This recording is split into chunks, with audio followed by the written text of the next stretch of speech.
Ladies and gentlemen, welcome to Hollywood After Dark, the show where we shine a light on the glitz, the glamour, and the gossip of Tinseltown. Tonight's episode is packed with more drama than a daytime soap opera, and we're here to talk all about it. First up, Mikey Sutton, who's become the very thing that he hates by stirring up division in fandoms and running fake content like Doomcock. I mean, who needs enemies when you've got Mikey Sutton? And speaking of things that make us say, what the Ant-Man, we've got some tea on the VFX of Ant-Man and the Wasp Quantumania. Apparently some shortcuts were taken, and it was not good. But with all that aside, guys, let's dive into Hollywood After Dark right fucking now.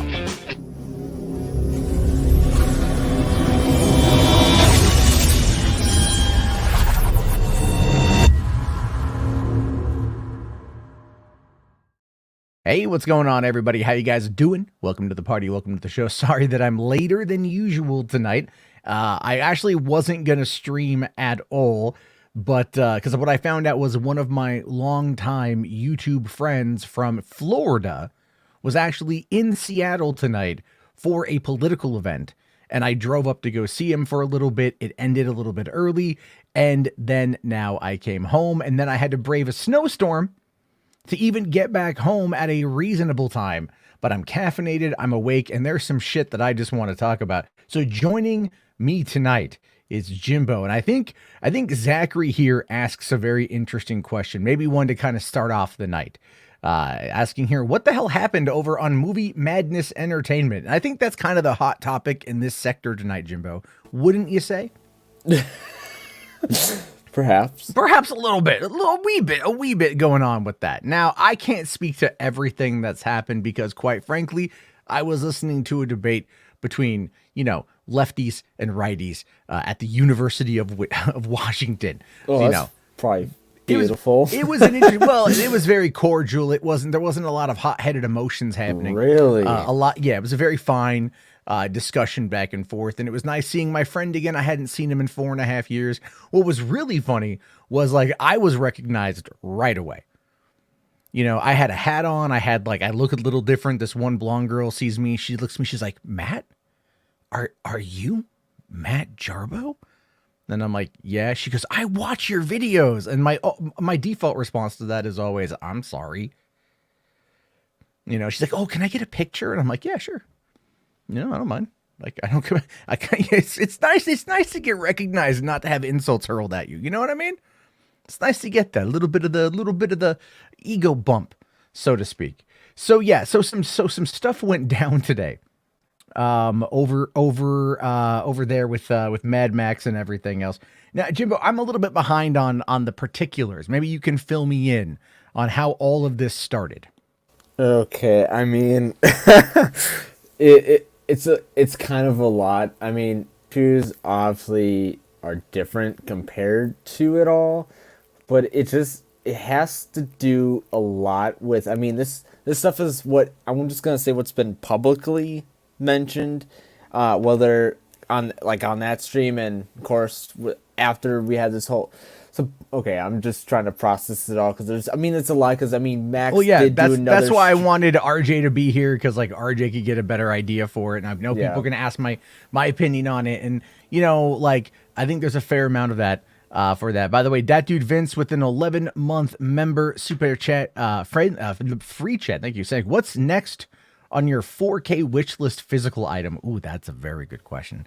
Vince very kindly sent me the 4K of Army of Darkness a few months back. Very generous of Vince to do. I have to look, man. I was looking up last night the Running Man 4K because I was watching Running Man again before doing the Podio commentary, which, by the way, just as I'm going to quickly show, the episode is now live on youtube.com/Podio commentary or anywhere you get your podcasts. It was a lot of fun to record the episode. I love that movie immensely. But I noticed that I really want to see the 4K version of it because of the film grain. I want to see them how they touched up the image and the sound and whatnot, because the movie was, it was $27 million back in 1987, which is a lot of money, but still relatively cheap compared to other projects Arnold had been in. So a lot there with that. But anyway, I mean, I'll let you know. I'll let you know, Vince. That's I have to go and look to see what's coming down the pipeline. Also, Cork Driver 44, brand new member. Thank you so much for joining the HWAD squad, becoming a matinee member. Thank you so much. Max here saying Jimbo is an unreliable narrator. I mean, I could say no. I'm not gonna go there. All right. Well, but, to help us fully understand and comprehend what's happening, RJ has joined the party. So RJ, fill me the fuck in, man. What the fuck is happening today that's causing chaos to partake, tsunami its way through this side of Movie Talk? Yes, well, I apologize for my audio quality. I am on my phone. I am a little bit sick and under the weather. So, but I will try to explain it as best as I can. Okay. Basically, Max is a goddamn coward who can't take a stand on anything, especially regarding his friends. Okay. That's pretty much the gist of it. I mean, I can help him out a little bit. And for whatever reason, he wants to continue this connection with people who don't care about him. And even when his friends are telling him to take a stand against people who don't truly care about him, who are being harassing and attacking people that he claims are his friends, he refuses to actually listen. So. Okay, and then also joining the party is Saggy Melon too. I'm sure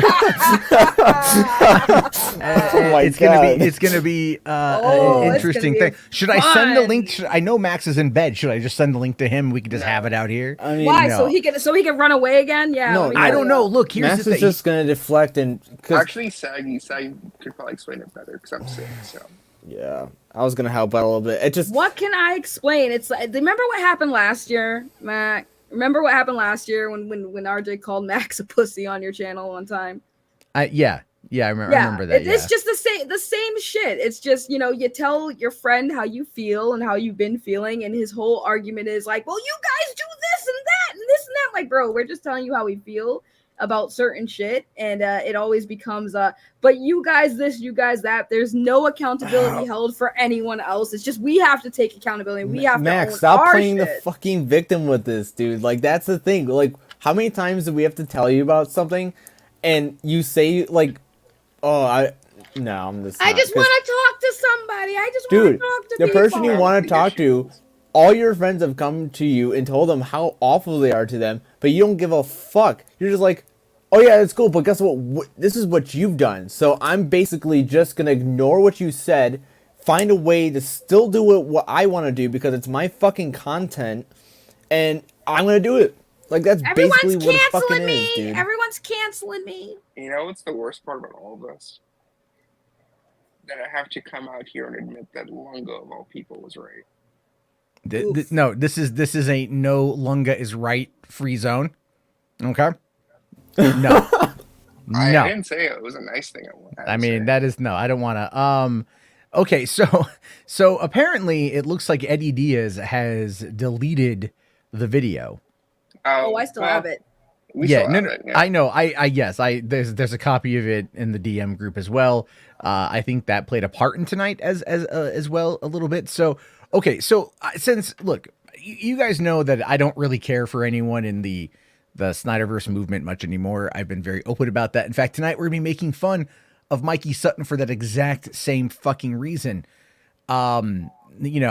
Never mind. He actually, he's live right now with Zod Rider and Robert Meyer Burnett, right? I was actually listening to it on the drive home, and Robert was telling stories about all the porn he buys off of Amazon. Very interesting. I mean, it was a very interesting story. I was like, okay, Robert would be fun to actually talk to if we could get past our cultural differences. I don't like to hang out with bigots. Oh Lord. Sorry. Anyway, no, he can DM me. My DMs are open, and I have DM'd him, and he has not DM'd me back. So there's that. But anyway, so yeah, you guys have been going at it tonight, and obviously the situation involving Skywalker and Zod and Syl and everything is kind of like the cool table. Yeah, it's kind of gone to a place where there is a line in the sand that's being drawn, right? I know Enosh drew a line in the sand tonight based upon certain things that were like being said to his family. We can talk about it. It's public now. Well, sure. I mean, like again, it's like, there are people that are harassing Enosh that he believes are coming in from the cool table crowd. You know, Yeah, and he knows exactly who it is. He says yes. He has made the claim. He knows exactly who it is, Skywalker. and he says that it's Skywalker. He said that publicly. Yeah. Okay. So I don't know what he said publicly. All I know is what I've been told privately, and I don't know how much of that I can tell. So I'm just kind of, I want to be careful on that. I kind of have that down. So we have certain information that basically his son was kind of targeted by some blackmail or something like that. Like they took a photo from his Instagram. They tried to extort him. Yeah, basically, but tried to do something with some, I think it was some pornographic thing that they tried to Photoshop or something and try to extort $400 for him from his son. And at the same time, he's also getting threats or like harassing messages on his YouTube channel. And they're also doing it to Tiffany as well. I've also gotten threats. Why Enosh though? Like because I don't. Enosh, why his kid? Even so, why his kid? Why his wife? Like it doesn't make no sense. The way it's ridiculous. Yeah, if you remember. Right, and I've hold on. Let RJ talk. He's trying to get a point out. Yeah, sorry, I'm a little bit on a delay. With Enosh, he was the one who spoke out against Still on Twitter. I remember they did that whole 2-hour stream calling him Pinosh. They never got over that. Yeah, so they've had it out for him for a while. Yeah. All because like he's on Twitter, he doesn't trust Still. Right, and legit, like I said, I've gotten threats. I've shown them, but apparently those aren't threats, even though they are. One second, Max doesn't get the point. It's so frustrating. It's like talking to a brick wall. The whole thing, Max. What? Okay, I gotta ask you, Max. Is what do you think the response is gonna be? I could tell you. You don't even need to like do a stream because I can give you the fucking answer. He's gonna deny it. Not gonna answer shit. There's just no point. I mean. Yeah, because people are gonna admit when they do when they have alt accounts and harass people on the internet. Yeah, that's gonna go smoothly. Yeah, totally. Like I don't know, chat. You're paying attention when somebody says that they know where you live and they know people where you live and they know all about that area, and they're basically saying, "Oh, you're really tough," from somebody who comes from the place you live in. Oh, I know people out there. Yeah, no, you know, I know all about that. Does that come off as like a threat or not? Because apparently, according to some people, that's not a threat. What is that person gonna do? Come and visit you and buy you flowers and take you out on a date? Because that's not what the context was. But according to somebody, that's not a threat. Well, it's like when Robert Meyer Burnett had made the comment, like, I could come to your house and we could talk about Evergreen State College. You know, like, how do you want me to interpret that? Like, you're mad at me and you're inviting yourself to my house. Right. You know, like, do I think Robert Meyer Burnett is going to physically assault me? No. Because fear outruns anger. So let's just be fair on that. But it was a form of intimidation. But it's a form of if you don't sit there and go I went to Evergreen, which is a very liberal college in the area. It's known, the people who go there are known as greeners, it's a thing. But the idea though is, certain things can have connotations, right? They can have implications. Right. And that's, I think, the thing you're going for with that, and the way Skywalker said that, is definitely a way I have of a better even comparison to make, Matt. Wait, hold on. Before you get to that, before you get to that point, because he said something else in the chat, saying, Saggy, they were going to report your channel. Didn't somebody we know get canceled for something like that, Max? Who might that be? Isn't that frowned upon on the YouTube sphere? Life has really changed on YouTube in 4.5 years, Saggy. Certain things that were previously unacceptable kind of happen without anyone batting an eye anymore. Apparently, it's acceptable now to make threats of reporting somebody's false flagging someone's YouTube channel. That's funny. Threatening someone's livelihood. But of course, it's not their livelihood. So let's obviously change our tone. Right. Well, so I guess that's not a serious threat. When we talk about, look, here's the thing. When we talk about what I think we really have to acknowledge, and it all kind of comes full circle with this shit, is and I've criticized Max heavily, and he knows that. I've criticized him to his face. I've criticized him on the phone. We were even talking a couple nights ago on the phone. We talked tonight on the phone. It's look, I like Max. I have issues with certain things. He knows that. I think he just wants to be friends with people. But when I said, and I know this triggers him, but when I said agent of chaos, I think you need to look at what I mean by that and understand that this is a scenario that stems from that. Because he didn't handle shit when he needed to handle. Well, it's not, but again, part of it is like, look, the thing is like Max is kind of like Switzerland. You have to understand that as well. He's neutral territory in many ways. You know, not everybody goes there to hide their gold, but people go there because it does have an open door policy, but it does have an open door in a very one-sided way, because one side won't come on and the other side will come on. And then, you know, Max, what he does is, and I do this too sometimes, where it's like you become a contrarian and you don't really realize that you've become a contrarian. And in Max's case, he's very much a contrarian, you know? So it's like, in the absence of an actual debate partner from the other side, or an actual debate with a person from the other side, Max, I think, subconsciously like takes on that role. And what becomes frustrating about that as his friends is you're like, hey, asshole, we're with you all the fucking time. We defend you all the fucking time. We're friends with you all the fucking time. Why are you not backing us up here? And I think that's one of your guys' big complaints, is it not? Well, I was going to say and, that. And the thing is, real like, quick, real quick. I just want to make this point earlier.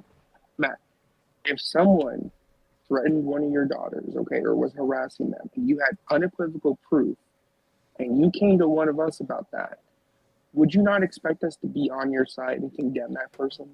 Yes, I would. But I again, to that, and this is not a contrarian thing. This is just I need to see the proof. No, I know. But that's my aspect of it. But yes, as friends, if that was the case, if someone came to me and said, like, you know, and I've had friends that, like, you know, that you wouldn't say, well, I need to talk to the person who is a known liar and a known person who doesn't like me or anyone in this community to confirm it.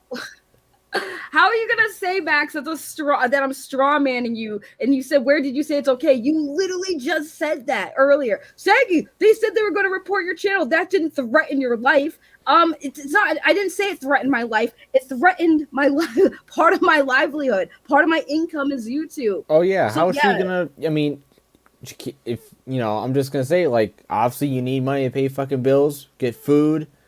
Like, obviously, like, it's important. So the fuck is your point?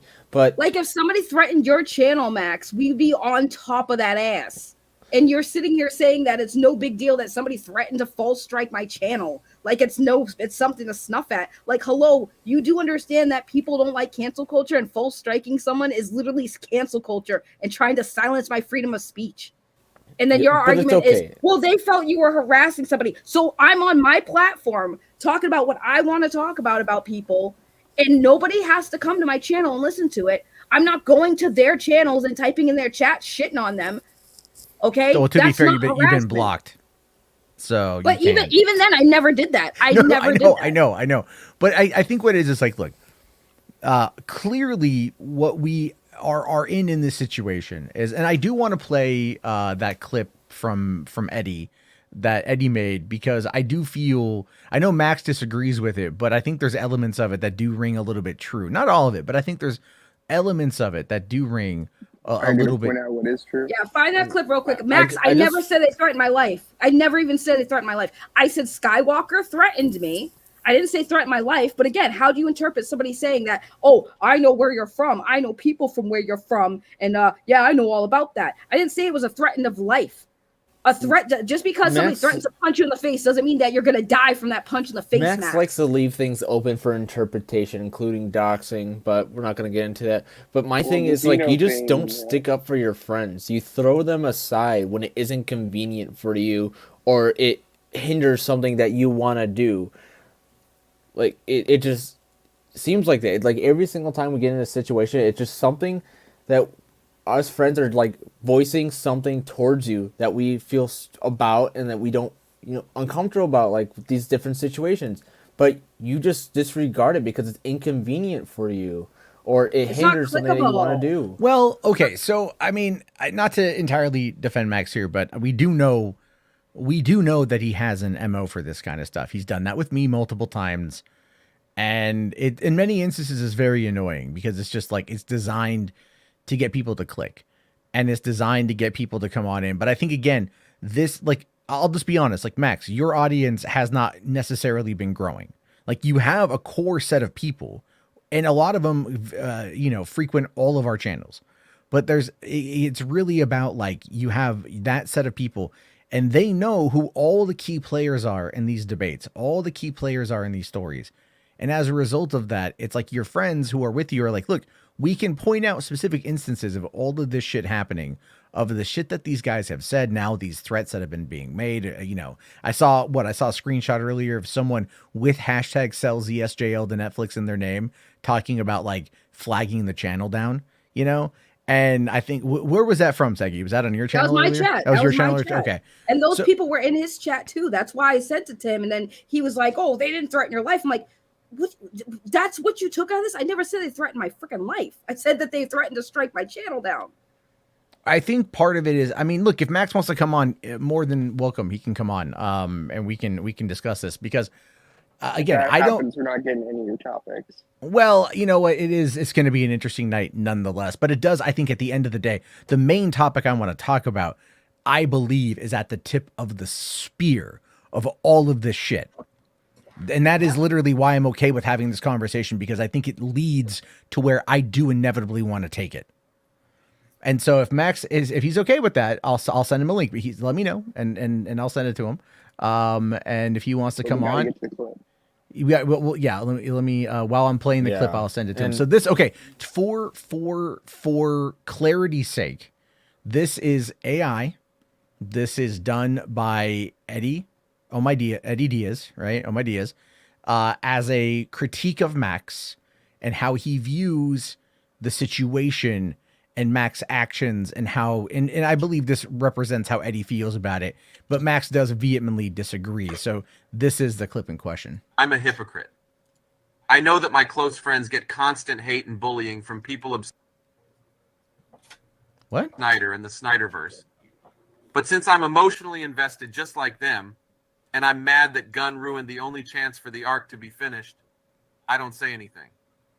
I also am overprotective of the Snyder fandom, no matter what heinous thing they do, and downplay their cultish behavior.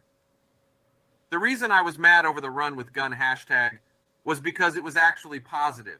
And since my friends who don't agree with me were involved, I weaponized the drama and made my friends reactionary to my comments just so I could boot up a live and get clicks on my channel. I started the drama because I've built a community of negativity, and I won't allow others to break the bubble I've built for years. It's frightening how he was able to sync that up. I'm just saying. It's easy when you got a mask on. It is easy when you have a mask. Yeah, this is why video game characters oftentimes wear masks, by the way.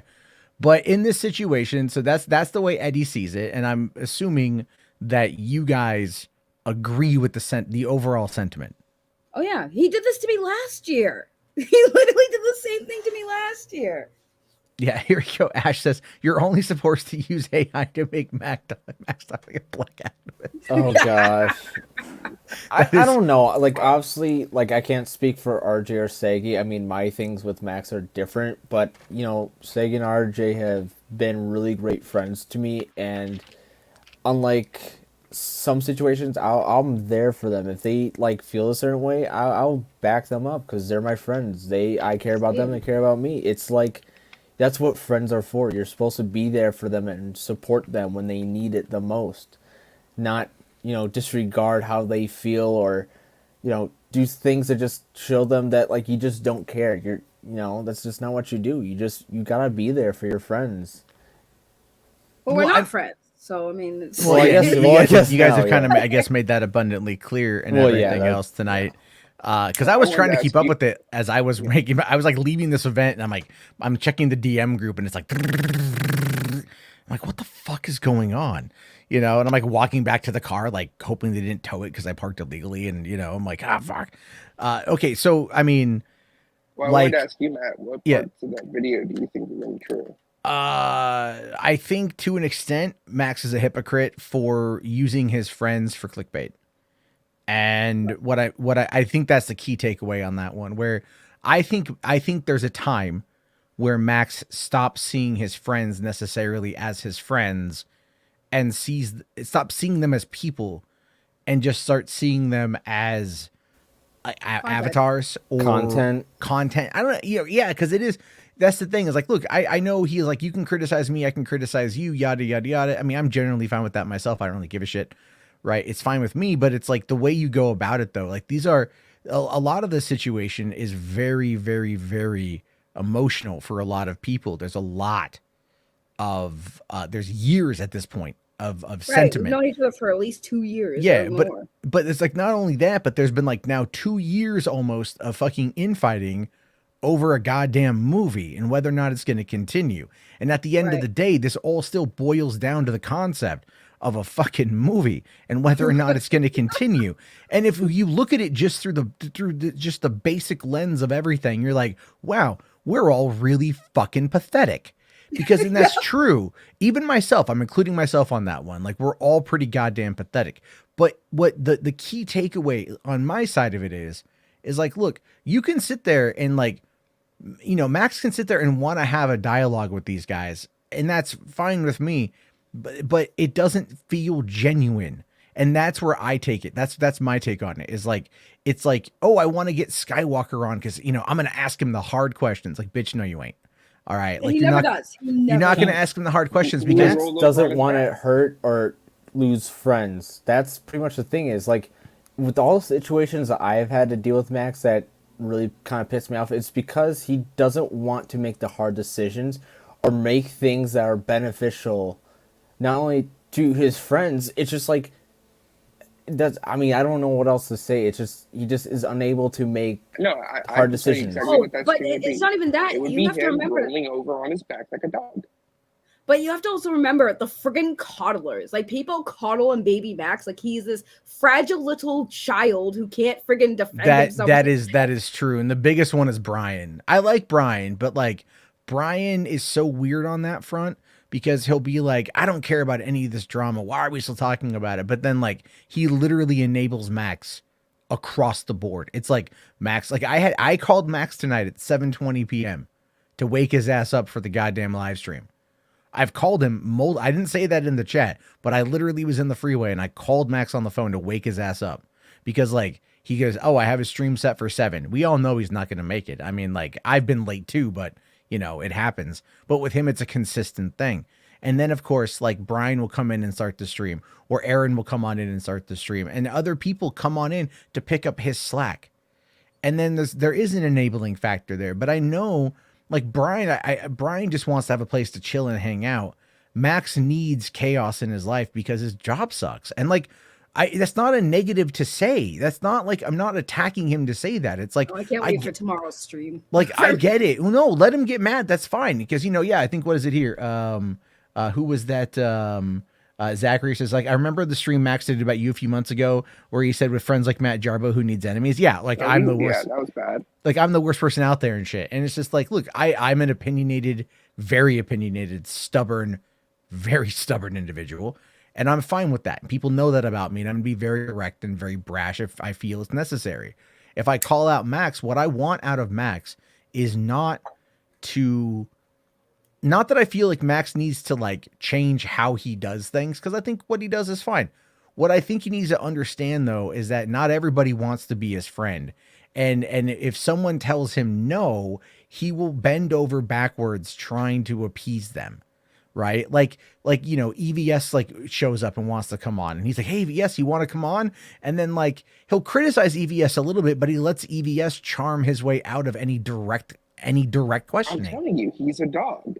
Well, here's the thing. Last year's problem was, you know, his community does not care for us. So, but we'd always get a link, we'd always show up, and then his community would just shit on me and RJ hardcore, and then at one point I'm like, I don't come here. There's like with too many people, like from the chat, like, oh. So I was like, listen, I'm just not going to come on your stream anymore. Like, and he freaked the fuck out about it. Well, now, I can't control my audience. I'm like, I'm not telling you to control your audience. I'm just telling you I'm controlling myself, and I don't want to be there if I'm not fucking wanted. Well, like, some people in your chat don't want me here, but it's not like, listen, the majority of Max's chat at one point just couldn't stand me being on panel. They didn't like my takes. So I stopped showing up. And I told Max, I said, listen, I don't want to be there anymore. Your community is a little too hostile, volatile against me and RJ. So I'm not coming on anymore. And he made fucking live stream after live stream, pissed off that I said I didn't want to be around his channel anymore and that I'm trying to tell him what to do and how to. And I was like, no, I was just removing myself. So I'm like, fuck you, Max. I'm sorry, but you did this to me last year. I'm not letting you fucking do it again, bro. Yo, you guys can do what you want. You can talk to whoever you want. I usually don't guilt by association, but when you're still doing the same shit you did last year, when you said you weren't going to fucking do this shit, you were going to do better and control your shit, like, no, go fuck yourself. You fucking did the same shit to me last year, dude. Fuck you. You can't hold Max accountable. You just simply can't. Fandom NSLs here says, from an outside perspective, it seems like Max holds you guys and Guns fans to a much higher standard while he'll defend Snyder fans to the ends of the earth, even when they're dead wrong. I mean, that's pretty accurate. The only way, look, the only way I can think of to really kind of like, if in a moment where I feel like you need, you know how it is in movies when someone's being hysterical and you got to like shake them real hard or slap them, right? You know, there's like, Max has gotten me to that point a couple times in our little tiffs. And all I just want to say to him is his first name. That's it. I'm not going to say what it is because he doesn't want people to know it, but I know it. I know his full name, and I don't want to sit there and I don't support doxing, but it's mostly like a situation where I'm like, you need to wake the fuck up. Because again, like I agree with the concept of like the open panel shit is just fucking, you know. Well, I wanted to say real quick that Rational and Sneer both make good points in the chat, but I wanted to say, I think Max's problem too is that he has people like Zeno and figure drawing in his ear, right? Especially Zeno, who is a known instigator and troll. Well, I mean, that's the thing with Zeno. Like, if anyone in my audience, and I mean this, if anyone you listening to this were doxed a kid, you'd be gone. Or well, I mean, like I can't really or dox some personal information regarding a friend that you once had a friend. Yeah, and if you start going that route, they trusted you with something, and you revealed something that was very personal and something that they really enforced and said to everyone who they trust, like, this information is only known through people that this person specifically trusts, and you reveal that, like, the fuck. And that's certain people in that group too, like, don't listen. This is just a warning. Do not get too close to certain people in that community and tell them anything personal because they will use it against you. And I've seen somebody, y'all already said the name, but I seen that somebody I seen that somebody take some shit personal that we told them because we used to be friends with that person and post it in friggin' Sill and other people's chats. And that's when we stopped messing around with that person. That's why there was hostility, because like you take something personal and you say it to people on the internet. And the thing with Zeno is like Max knows he sucks. He does. He knows he sucks. But they play games together. But really, what it is Zeno pays him like $1 a month or whatever to be a member. That's what I said last year. What did I say? I said, it's the same. We've all said that. We've all said that. $1, bro. $1. But it's like, again, it's kind of like, it's like I understand Max's approach to stuff. So maybe compartmentalization is what Max should do, because clearly it all bleeds together. And I think this is what happens when you become terminally online. And if you think about it, that's exactly what Max is. He gets here, and I'll just lay out. This is just, again, this is kind of how his day goes. All right. So he works long days on Monday. That's why he doesn't stream Monday nights. That's why he didn't stream Monday nights. But if you noticed, now he's streaming on Mondays. You know, and he'll go, I'm off work, let me do an hour solo stream. Then I'm going to go and like get dinner, hang with the wife, sleep until way later in the evening to do another 2.5 hour stream or whatever with the panel of people. So he does like upwards, when he does it both times, we're talking, 3 to 4 hours streaming per day on top of having a job that he clearly doesn't fucking like. So when you don't go anywhere, right? When you don't go anywhere, and the only time he really leaves the house is when he has to look after his parents, which again is kind of like, again, that's being the good son. You start to realize that like your life is this endlessly online endeavor. He said that today, even I think on his earlier stream. My wife's out of town, so I'm gonna stream. I'm all like, dude, my wife's out of town. I'm gonna jerk off at the big TV. Like she can't stop me. She's not here. right? Like that's all it boils down to. It's like enjoy the time you have to do other things, relax, you know, like that's it. It's like Max said earlier tonight. He's like, I make my living talking to people, not doing this. This isn't your living, bro. This is like hobby money. And you know, that's what it is. It's hobby money.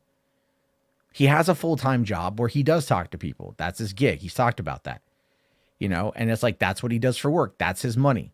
This is not his money. So why is it that he's stressing over some shit that ain't his full-time gig? That's my question.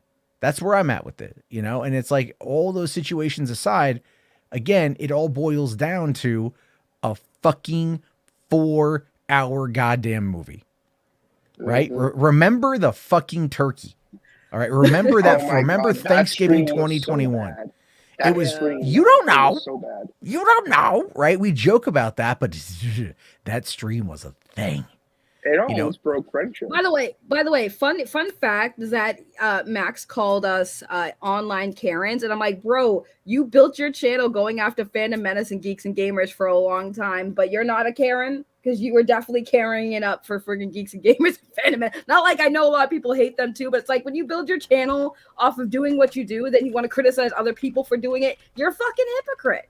Because I do. Speaking of Phantom Menace, I want to say that Phantom Menace was in the chat a really big comment as well. Yeah, like my content is no different than the shit he's built his channel off of, but when I do it, it's bad. When I do it about people he apparently wants to talk to. I'm just saying, it's just, this is where we are with it, right? And I don't want to look, I know Max is going to look at this like it's a gang beat up. People are frustrated. They've expressed their grievances. You have people that are, you know, making deep fakes to criticize you so you'll see it and you'll pay attention. People who are longtime, you know, supporters, people who are on the MMA team have quit, have resigned. That community is shrinking. And then the response is, well, I'm going to go and do the research on the side. Maybe people have been coming to you for this long and it's gotten to this point. Maybe you should have done research a little earlier. That's another way. But again, and I just want to say, it's like, this all really does boil down to a fucking movie. And that movie and that non-continuance of that story over the span of a couple years has just frayed emotions. It's destroyed emotions because people feel like the thing that they've closely or most identified with is kind of slipping away. And Max has repeatedly said that the Snyder fan base is like his favorite fan base. Like they're the ones that when he got in on this a couple years ago, like he loves them. He loves it. You know, he found some purpose. He found some meaning in it. And that's good. That's good.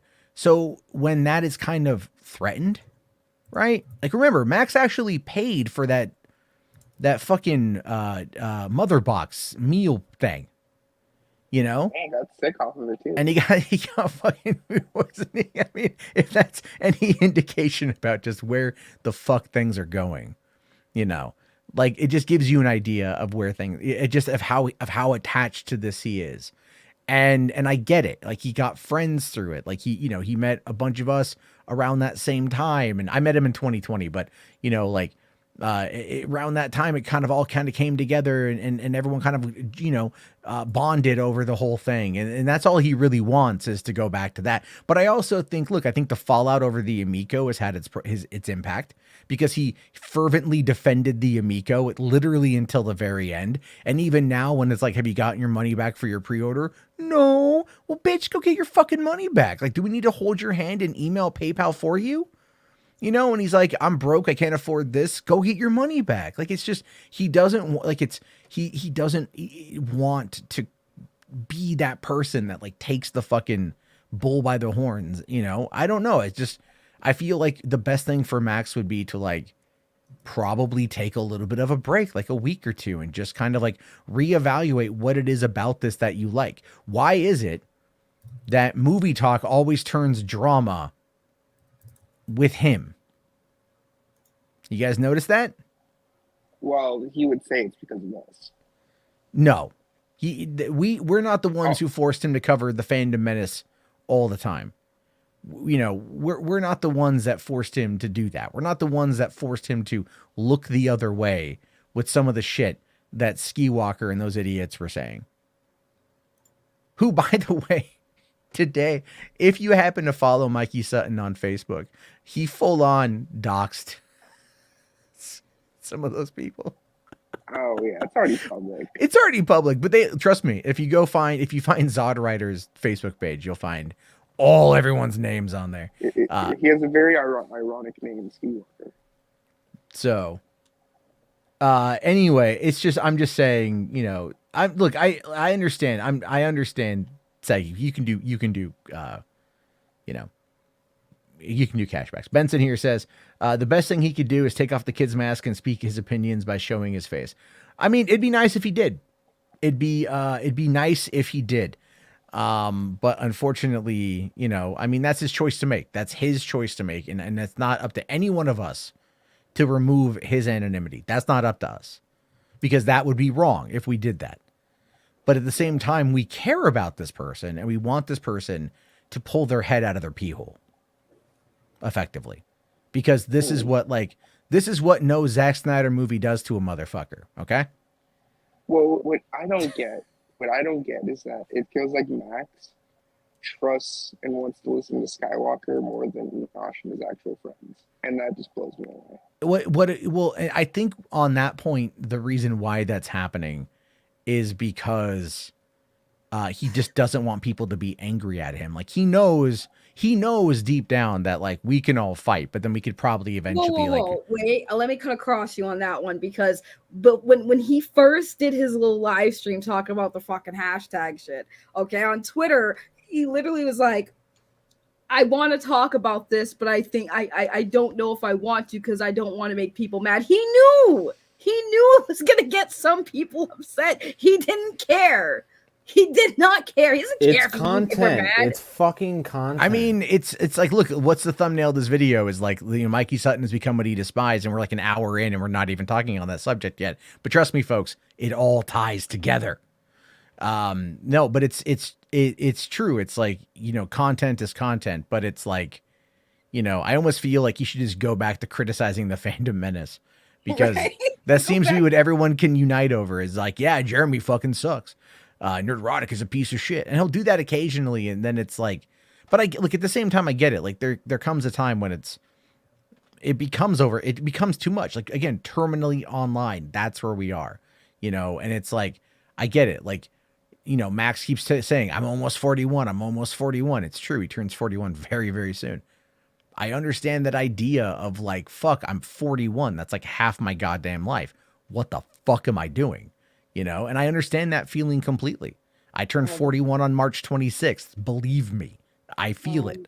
Yeah, no, because I'm old. I'm getting older, and that's okay. That's part of life and shit. But it's like, that's a reality of it. So it's like, doing this sort of thing, you have to figure out why it is you're doing it and why it is that you keep doing what you're doing. It's like, we're talking about this, and like normally on a show, like people, we make it more lively, more entertaining, and whatever. But I think this is a serious topic worth having a conversation of. Brother Rational, I did see your super chat, man. We will get to those 4chan leaks in a little bit once we get through all this. I just want to let you know I've seen that.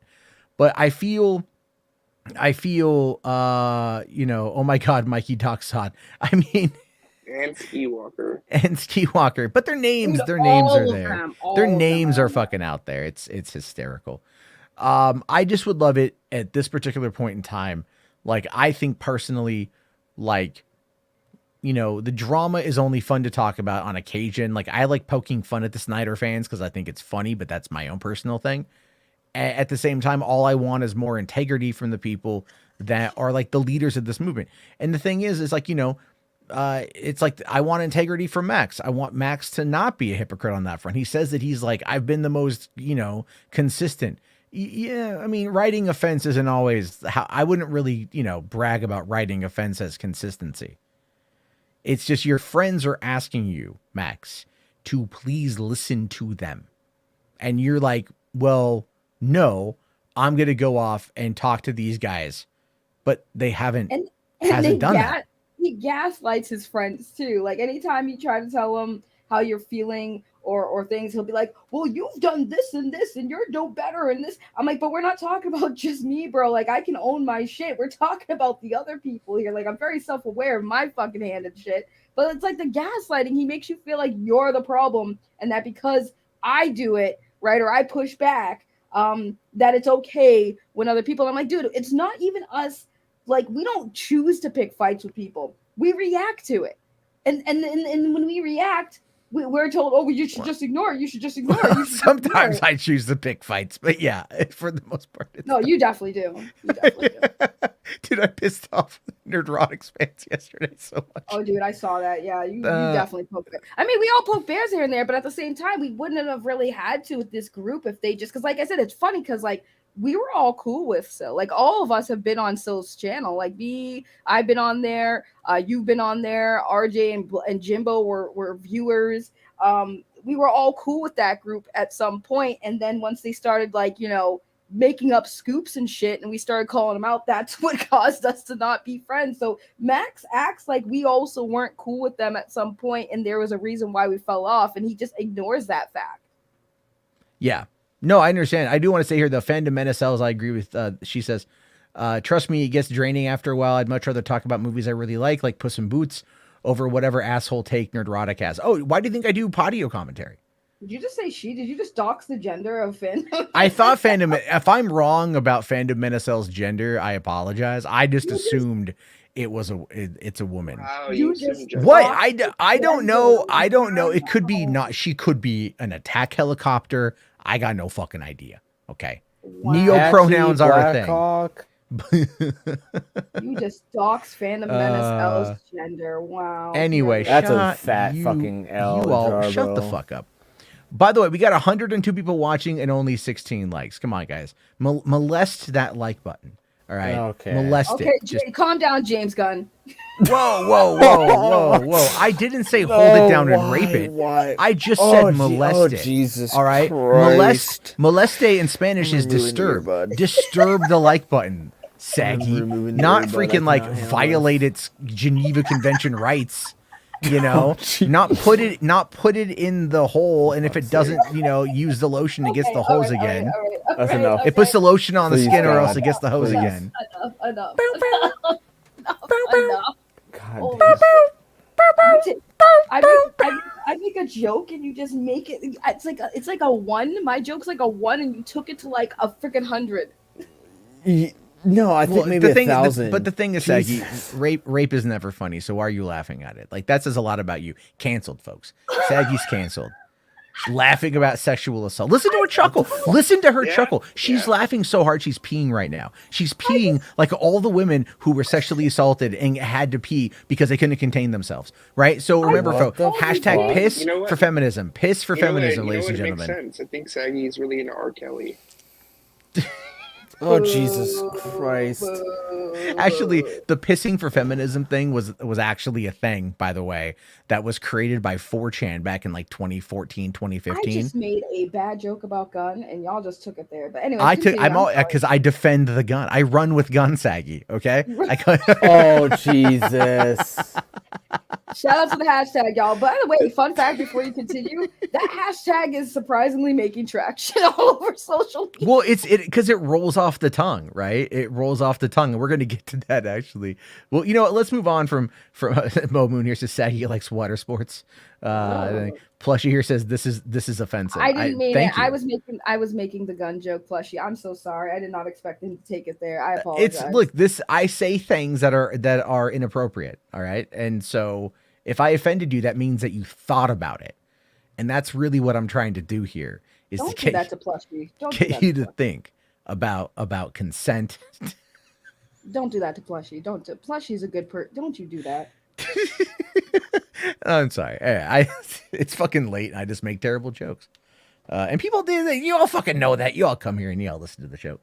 Tony here is like, here on HWAD, we say inappropriate things. It's true.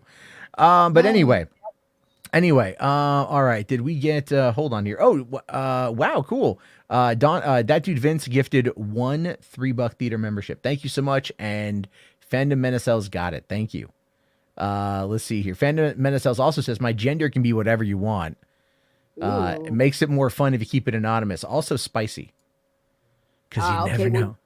You have both, baby. Yeah, hermaphrodite, never alone on a Saturday night. I'm just saying, chicks with dicks, best of both worlds. I agree, because I'm pansexual. So. Anyway, RJ had to dip out because, unlike the rest of us, he's got a job. Yeah, I was gonna say I have to dip out as well because I have class in the morning. Well, all right, yeah, it's getting a little bit late. Storms.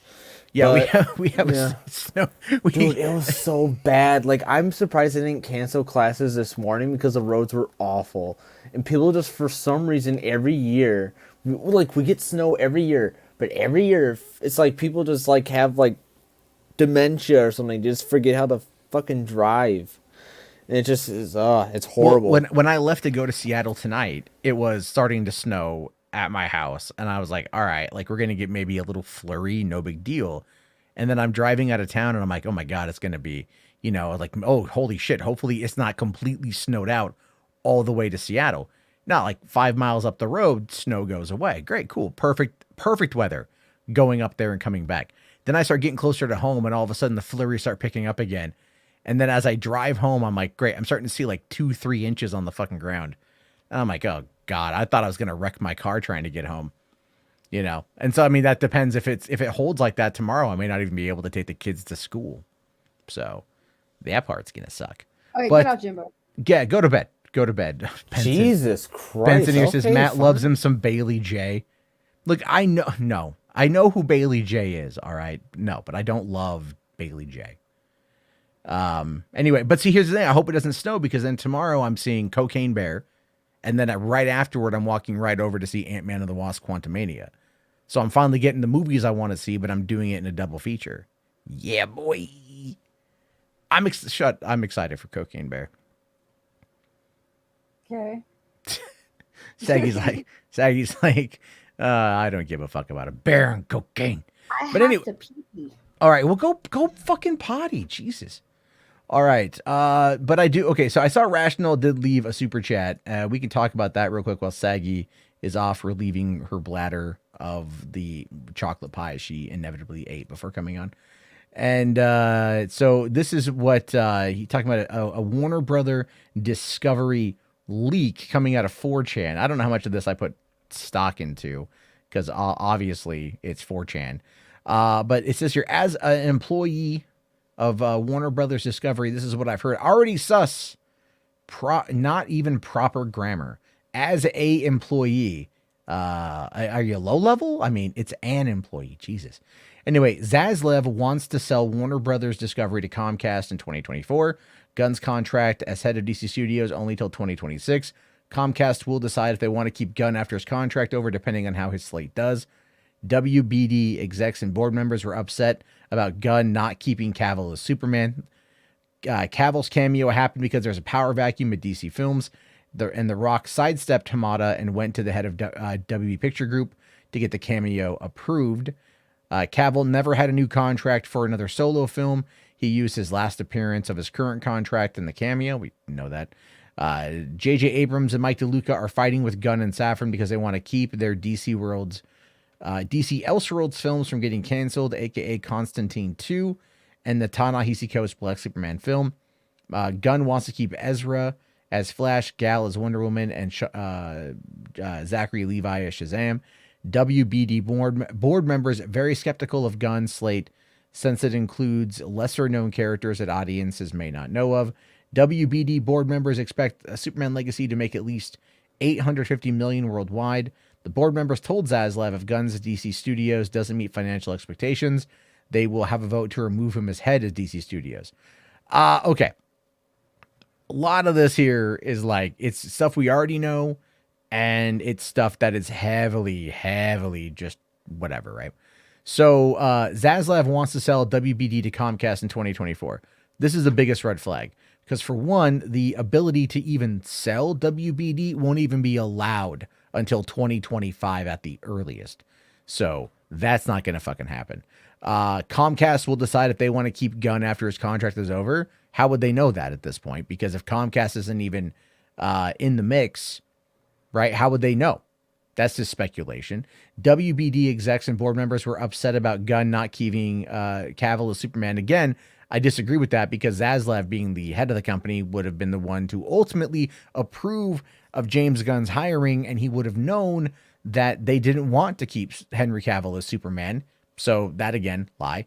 Cavill's cameo happened because of the power vacuum. I've repeatedly said that, and this is something that's been confirmed to have happened.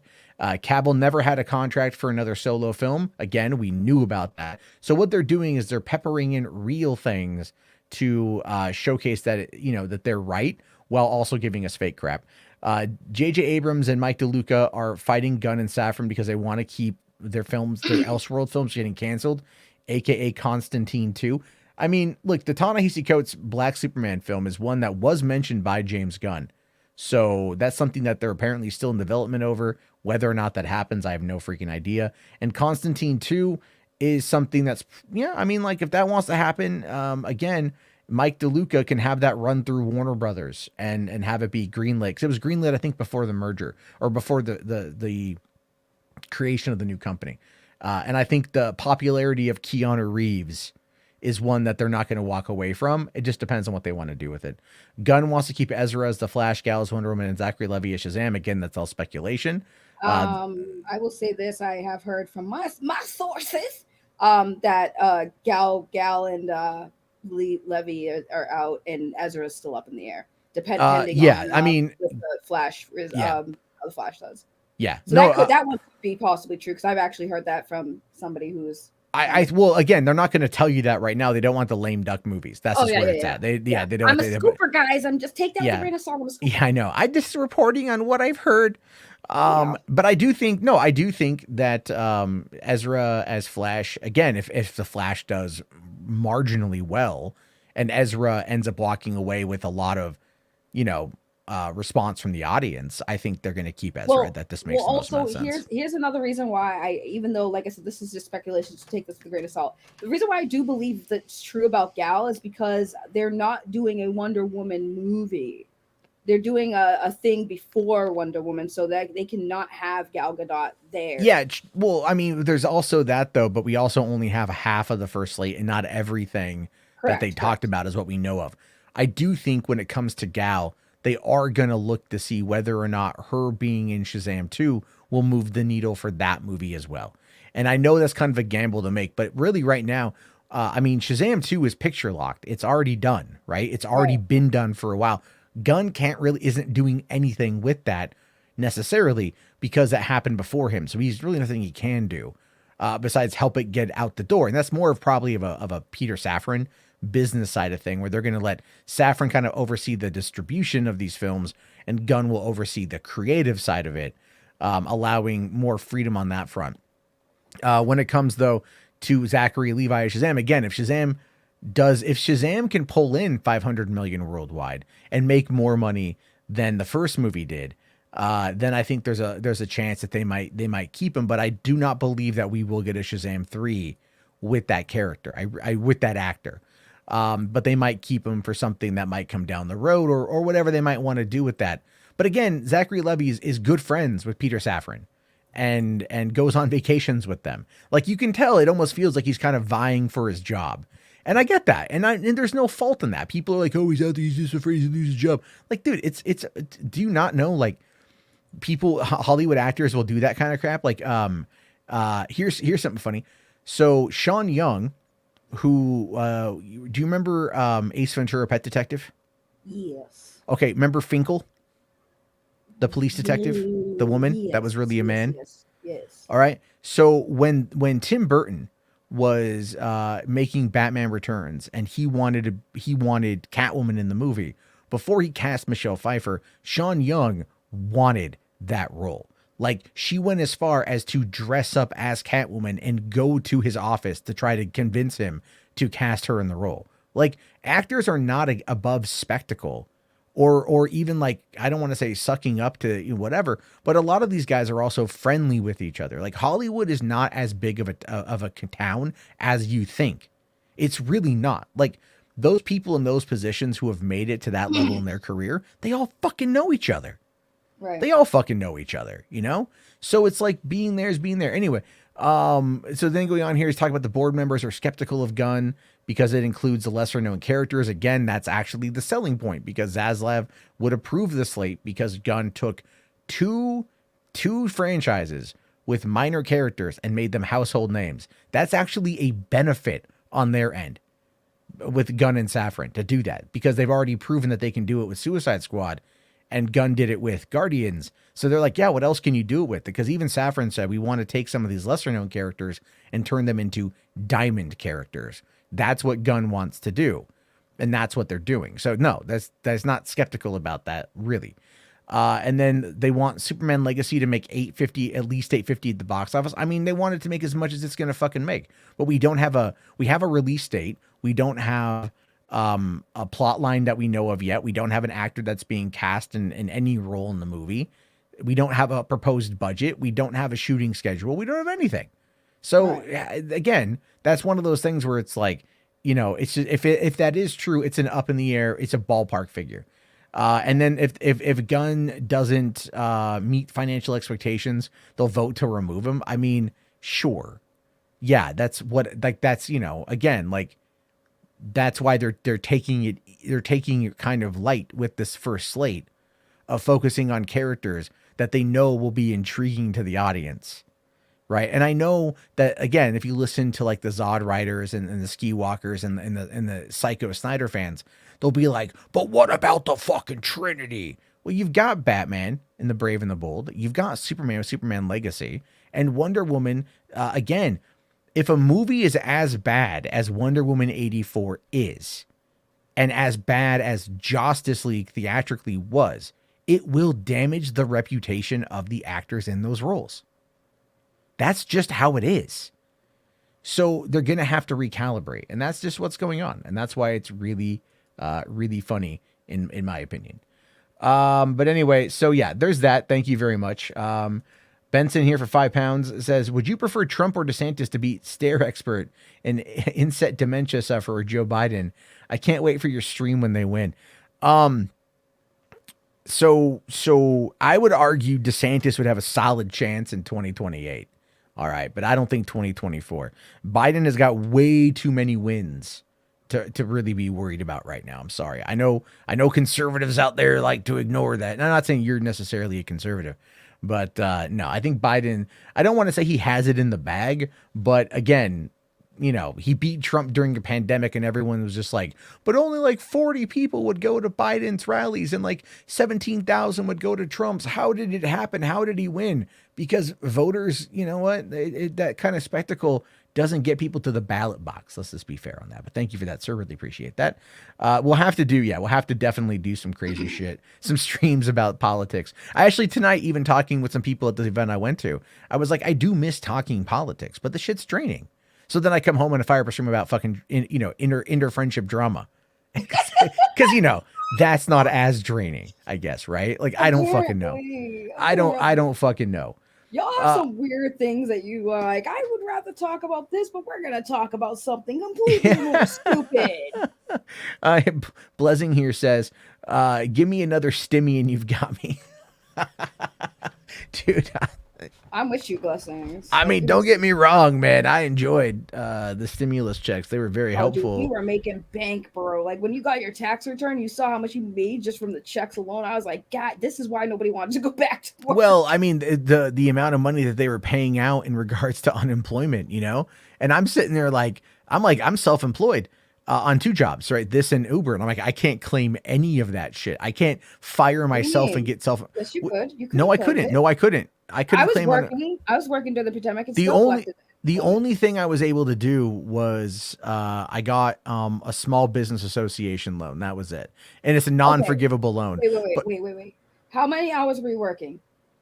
I mean, I work every day, so but how many hours? How many hours? I mean, I would stream 2 hours a night. I would do research were you for part-time? In my own company, or on Uber. Oh, because I was going to say, if you claim, because you could still have claimed unemployment, you just have to claim the hours you worked. Like yeah, you would probably like when I was working part-time for my unemployment, I was making like maybe $40-$50 just from the unemployment. But with that but you're not bonus, self-employed. But you're not self-employed. That's the difference. well, maybe So you should have put yourself self-employed.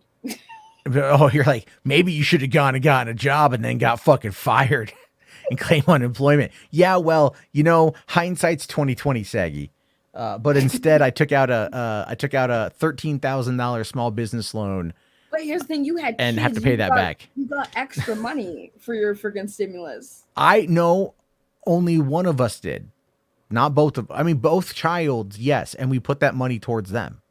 You know what I mean? So I didn't get that money. Like when it was like the child tax credit and they would each get a couple $100 a month or whatever, I didn't take any of that money. We put that towards paying bills. We put that towards feeding the kids. You know what I mean? I didn't take the money. Even when I got like my stimmies went to like, fuck, dude, like I paid credit card. That was why I had to take out the loan because everything was like going crazy. And I was like, okay, it's like a 30 month.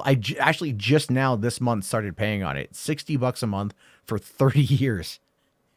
$60 a month for 30 years. That's what my payments are. Lord have mercy. I mean, here's a cool thing about it. It was like 13 grand. I actually never talked about this before. This is like really the first time I've ever mentioned it. I did this in August of 2020, and literally it allowed me to like wipe out my credit card debt, wipe out cause I was overdrafting left and right at that time. And I was just like fucking like hurting bad. So it helped me. When I got that, when I got that money, it came at such a glorious time because like I was working with the census, but like because I was doing driving with the census and I'd done all the driving with Uber, I like my car, like my shocks were dead. My struts were fucked up. I needed new tires. Like my car was in bad shape. It was even grinding. Like the gears were like the brakes were grinding. Like that's how bad it was. And so like I got this money and it allowed me to like fix my car and keep working, which was great. Now I just got to, pay back society and shit. And that's fine. I don't really care about that because I can pay it off at any time I want and not have it not be penalized for it, but so I want to pay it off before the 30 years because it was a $13,000 loan and with interest, it will be $23,000 at the end of 30 years, but I could always just pay off the remaining balance. So if I can ever scale Patio Commentary or Hollywood After Dark to the point of where I can live off it completely, I'm just gonna start paying all my bills down with it, But that's where it's at. I mean, that's just the reality of it. You gotta make these choices. You gotta do all this stuff. And I looked into whether or not it was forgivable. I was like, can I get this forgivable? Because I'm poor as fuck. And they're like, this is an unforgivable loan. I'm like, all right, there you go. That whole storyboard the shit out of it. I'm good. I hope it made you drier than the Sahara. Because that's adulting. That's adulting really, for you. Those are choices adults make to look after their family. All right. I hope it just made you just go, oh my God. It's like the beach in Old is what happened to you. Yeah, I mean that whole thing. I'm sitting here playing a game on my phone. Like, is he done? Yeah. Benson here says, shame you couldn't treat yourself to a new car. Yeah, man. That's just there you go. Willie here says, I ended up losing my dad. I'm sorry to hear that, Willie. I'm sorry to hear that. Willie. Thank you. King of the Golden Satyr says, you can't live off the HBART super chats. I can't live off of just the HBART super chats. No, I mean, again, people, again, everyone's been very generous. Like in no way, like I hate talking about it because I feel like I'm not grateful enough. He's grifting. Yeah. I'm not, no, I'm honest to God. Like it helps out. Like it really does. Everything helps out. Like, but I don't want it to ever feel like that, which is why I think I get like so ticked off at grifters because of like the way that I view it is like, I like to put in the work. I like to put in the work. I want to earn the trust. I want to earn that. I want to earn it. You know what I mean? I want to fucking earn it, Saggy. That's where it's at. Like, I want to earn it because it's like, but it is. See, it's like after what happened 4 years ago when I fucking had the fallout and I lost everything, I lost like everything. I lost everything that I'd built, but like at the same time, like I'm trying to get that back a little bit, but I feel like more resolved to earn it, for my own self, for my own sanity, for like, I don't want to say legacy or whatever, but my own self-esteem, just like to realize, yeah, I fucked up, I fell down, but I can get myself back there, but I don't have to rely on shitty fucking tactics. I don't have to sell you false hope. I don't have to fucking be a dick. I mean, I am a dick, but like, I don't have to do that. I don't have to sit there and play on your fears to try to get you to give me fucking a couple dollars so I can, you know, whatever. Like, I'm so fucking like adamant about that. You've no idea. Like, it's just like drilled into me now. And that's where I'm at with it, is like, so I get frustrated with grifters because I'm like, you know, you're lying to people. You know, you're lying to people, and you play on their fucking fears. And it's like, the rest of us are out here just trying to like make it work. And we're just trying to be honest about it. And we have to like consistently compete with these very bad faith actors. And that's why, but it's so frustrating, but it is what it is. You know, Benson here says, we know one guy who misses H price. Oh my God, dude. I clicked on, oh my God, Benson. Yeah, that shade's got to stop at some point. Yeah, that's shade. Like, that shade's got to stop at some point. You got to chill out. You got to chill out, Benson. All right, so let's talk about grifters. Let's talk about. I want to now bring it full circle to what I was talking about earlier today, right? And why I think it's important. So we talked about Max. We talked about the Snyder fandom. We talked about everything. We know that over the course of the past couple days, this whole situation with sell Snyderverse to Netflix, it failed. It failed miserably. It was completely spammed. Twitter shut it down. It was a success. It was, yeah, it was not a. I proved beyond a shadow of a doubt that it wasn't a success. But we know they're doing another one on March 18th, right? So what happens here is like Saggy and RJ come out with this kind of like it's you know, the run with gun. We run with gun. I think it's giga cringe, but like it's growing on me a little bit. It's growing on me a little bit. It rolls off the tongue. It does roll off the tongue, and apparently that triggered somebody, Saggy. That really did trigger somebody. I'm not even making that up. It triggered our new friend Mikey Doomcock, right? Our friend Mikey Doomcock and Sil Cthulhu. All right, because Mikey put out this article today. This is 100% true. He drops this article this morning titled "DC Fans Create Sadly Awkward New Hashtag for James Gunn."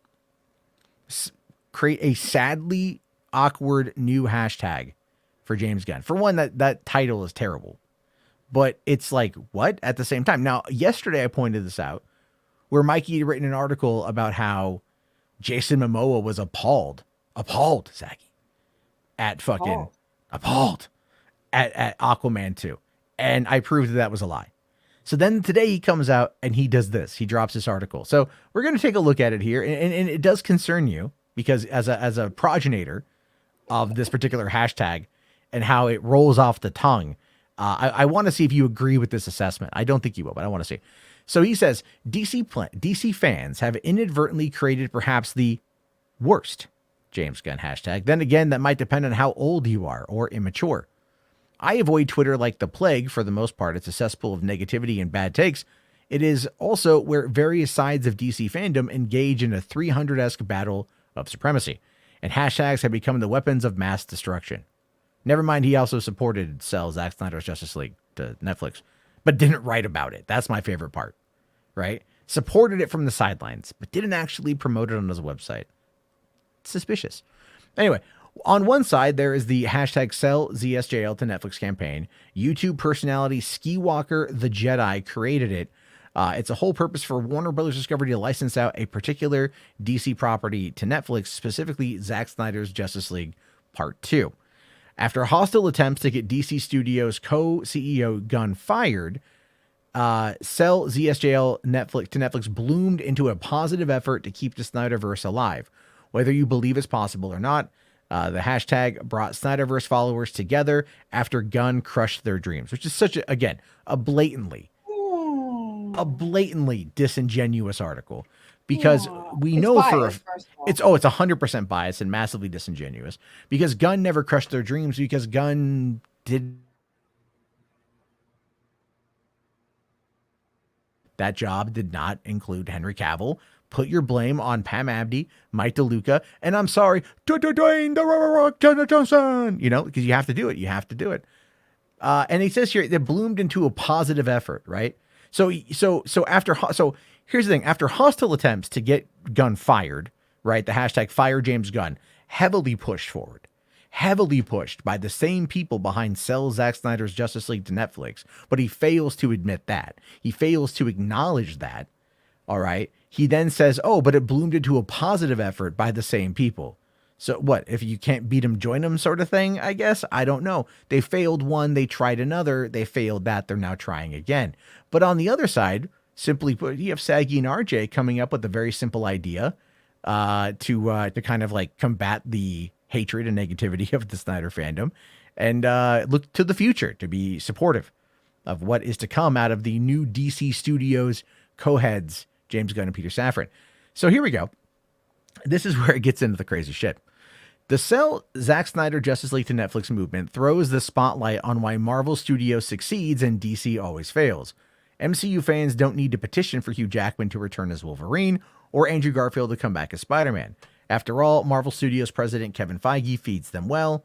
Uncle Kevin rubber stamps their requests. I mean, again, no one was asking for Wolverine to come back for Deadpool 3. We all thought he was done in 2017 because he said so.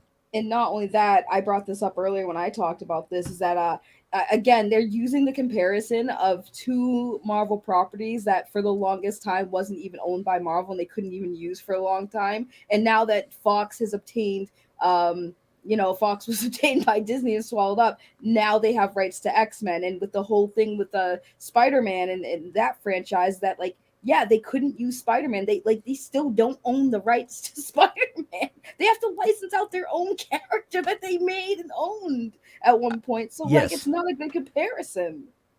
It is. You're right. You're very right. There's a lot going on with the property rights and how everything else works. And even then, Amazing Spider-Man 2 did not outperform Guardians of the Galaxy back in 2014. And as a result of that, they ended up moving away from Andrew Garfield and going to Tom Holland. And hey, we were very lucky to get Spider-Man No Way Home. We were very lucky to get that movie and what they were able to do with that by bringing in Andrew Garfield and giving him the closure that we as fans wanted, and they told it in a very good story. So yeah, you're right. They had all the rights. Once things started figuring themselves out, they're like, okay, great. We can now make this work. And they did. DC, on the other hand, has always been under one banner. So their fuck-ups are their fuck-ups. But anyway, Gunn, on the other hand, promises Henry Cavill as Superman again and then abruptly pulls the plug. That's a lie. That's an absolute lie. Gunn never promised anything because Gunn wasn't in charge. Yep. Gunn never promised a word because he wasn't the one who was working on it. He was brought in to write Superman Legacy far before this cameo was a thing. The cameo was shot. So there's two. So here's the thing with this, right? Is that cameo, for example, had two different filming dates, apparently. So while they were shooting the movie and they shot that end credit scene, they had shot a stand-in, another headless cameo for Superman, just like we saw in Shazam, playing the John Williams score that we saw in Black Adam. And then when they were able to get the cameo approved, they shot that 7 seconds and that was it. All right. That was all they did. But again, that had nothing to do with James Gunn. And that's what I don't understand about this is like, why the need to consistently lie on very easily disprovable things for people out there who know what's going on. And I think that's kind of where Geekosity Mag is at this point. But anyway, moving on. In any case, Small Screen observes that there's a new DC hashtag. And to be candid, it smells. Small Screen reveals that the hashtag as Run With Gun, for those too young to remember, I got the runs is slang for diarrhea or a watery bowel movement, brown rain. What the ever loving fuck? What in the ever loving fuck is going on? Bro, I'm telling you, when I read that, I was like, wow. And it's funny because this was definitely planned. Like, they definitely planned because they wanted a reaction. I was happy to give it to them because it was hilarious to me. I'm like, sure, yeah. This is literally the minds of some crazy people, and then they wonder why people are tired of their shit. I mean, it's just, again, there's so much stuff here that's easily disprovable. So, but him saying, again, going on and saying like, I got the runs, that has Run With Gun. It's like, there's a rhyming scheme there. That's why it was chosen. you immediately going to, I've got the runs. I mean, like, what? It's so fucking bad. RJ here says Mikey is insane. I mean, really. Yeah, Zachary here is like, what in the hell is dumbass Mikey talking about? I don't even know. Trust me. No one knows what he's talking about at this point in time. I really just wonder if, like, you know, if he's doing well medically. Now, which exactly is how bitter Snyderverse followers describe Gunn's upcoming DC studio slate? Well, I doubt the creators of Run With Gunn mean the hashtag to be synonymous with liquid poop. It sounds like it. Are we going to poop with Gunn? Quite frankly, I don't know what else Run With Gunn is supposed to mean. Gunn is already in charge of DC Studios, given that was the point of the hashtag, to provide Gunn with unconditional love, to kiss his feet. I mean, what? Haven't they been kissing Zack Snyder's ass for like? Dude, like they've been stirring his taint. You know what I mean? Just like getting in there, just that like massaging his prostate for 2 years. Yeah, this up and to the left. You know, Gunn isn't going anywhere until Comcast buys Warner Brothers Discovery years from now. No hashtag is needed for his job security. At least sell Zack Snyder's Justice League to Netflix is trying to get something done by getting people's hopes up and promising them the moon when clearly none of it will ever happen. On the contrary, Run With Gunn makes me think I should visit the toilet. Thus, I asked a DC buff what Run With Gunn means. I don't know, he replied, but it rolls off the tongue. See, that ending is so stupid. It's like he admits that it's a catchy freaking thing. It's so fucking dumb. I know. Real quick though, we did get a super chat from HWAD for 5 things. Says, "Hey, everybody, just waking up. What happened to Max? Why does everyone hate him now?" I can feel you. It's in the beginning. We had a whole 45 minutes talking about it, so or longer. There's a lot to go through, but basically, he just angered people for the stuff Max normally does. Now, to counter this, I had a little bit of fun at this particular situation, right? I had a little bit of fun. I actually went to my friendly neighborhood chat GTP and I asked it. I gave it the parameters of the situation and I asked it to write me a humorous article about this, right? About the situation. And so this is what it says.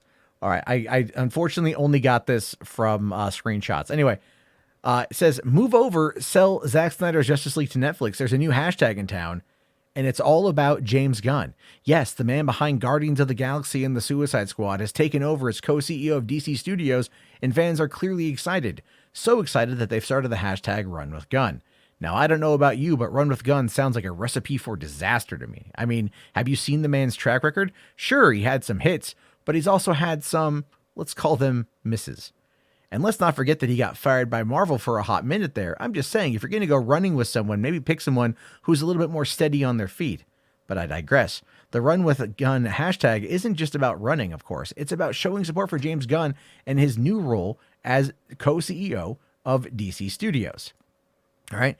And hey, if the hashtag is successful, maybe we'll see some exciting new projects from DC. Maybe we'll get a Birds of Prey sequel or a standalone King Shark movie. Maybe we'll finally get a good live action adaptation of Teen Titans. Or maybe we'll just get more of the same old. Who knows? All I know is that Run With Gunn is a hashtag worth watching, or maybe just worth scrolling past depending on your level of enthusiasm for James Gunn and his filmography. But wait, what about that other hashtag, sell Zack Snyder's Justice League to Netflix? Is Run With Gunn in direct competition with it? I'm not sure, but it's fun to imagine the two hashtags battling it out in some kind of social media Thunderdome. On one side, you've got fans who want to see Zack Snyder's Justice League 2 on Netflix. On the other side, you've got fans who just want to see James Gunn take the DC universe to new heights. Who will win? Who will emerge victorious from this hashtag war? Only time will tell. But in the meantime, let's all just sit back and enjoy the ridiculousness of it all. Because if there's one thing the internet is good for, it's generating hashtags that make absolutely no sense. And really, isn't that what life's all about? I love that. That is all awesome. Fucking AI. That's AI. I literally asked it to do that in like, it came up with it in like super fucking quick. That's like, that's such a great article. And that's literally artificial intelligence. How can artificial intelligence make a better article than freaking Mikey Sutton, who's a human? Wait, Enosh wants on? Yeah, send him the link. That's fine. Ended his stream before 5 o'clock in the morning. I mean, That's I can more than only, my yeah, send him a RJ, send him a link. You got the link because I can only go for like maybe another 20 minutes or so because the kids got the morning. But I'm just saying, it's like, which Chat GP was that, the regular or Bing? That was regular. That was regular Chat GPT plus. So what I mean by that is, like, I asked it to flat out just tell me. I'm like, just write me something humorous, and I gave it the parameters. And it took shots at Teen Titans. It took shots at everything. And that to me is like a better article that was written by a computer. And that was way better than what Mikey wrote. What Mikey wrote was just bad. That was bad. And the thing is, though, because he's the editor in chief, he's the one who does all the oversight, right? So he's now the person who absolutely needs to get the right people involved, so to speak.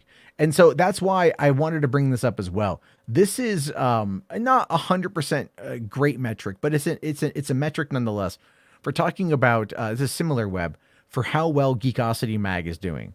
And we can start to see here that it's had a drop off, 780,000, 750,000, and then 651,000. We know, and I know this, that Mikey does really well when there is Marvel content, right? And yet in November is when Black Panther Wakanda Forever came out, and yet it still made less views than fucking October, which probably would have been hyped by the Snyder, the Henry Cavill stuff, because that was big news at the time. And then in December, it just dried off. So I'm really curious to see what's going to happen for the next couple months when we get to look at the January and February, because I know that he actually ended up losing a fair amount. I think he lost like his primary writers. They went someplace else. Yeah, I heard that through the grapevine. So I can only assume, I can only speculate that at this, where we are right now is geekositymag.com is very much in the position where it's kind of in desperate need for the clicks, if you think about it. Oh yeah, and drama's clicks, of course. And drama. And of course he needs to like cater to the Snyder people that he's basically cultivized and worship Mikey for all of his amazing scoops.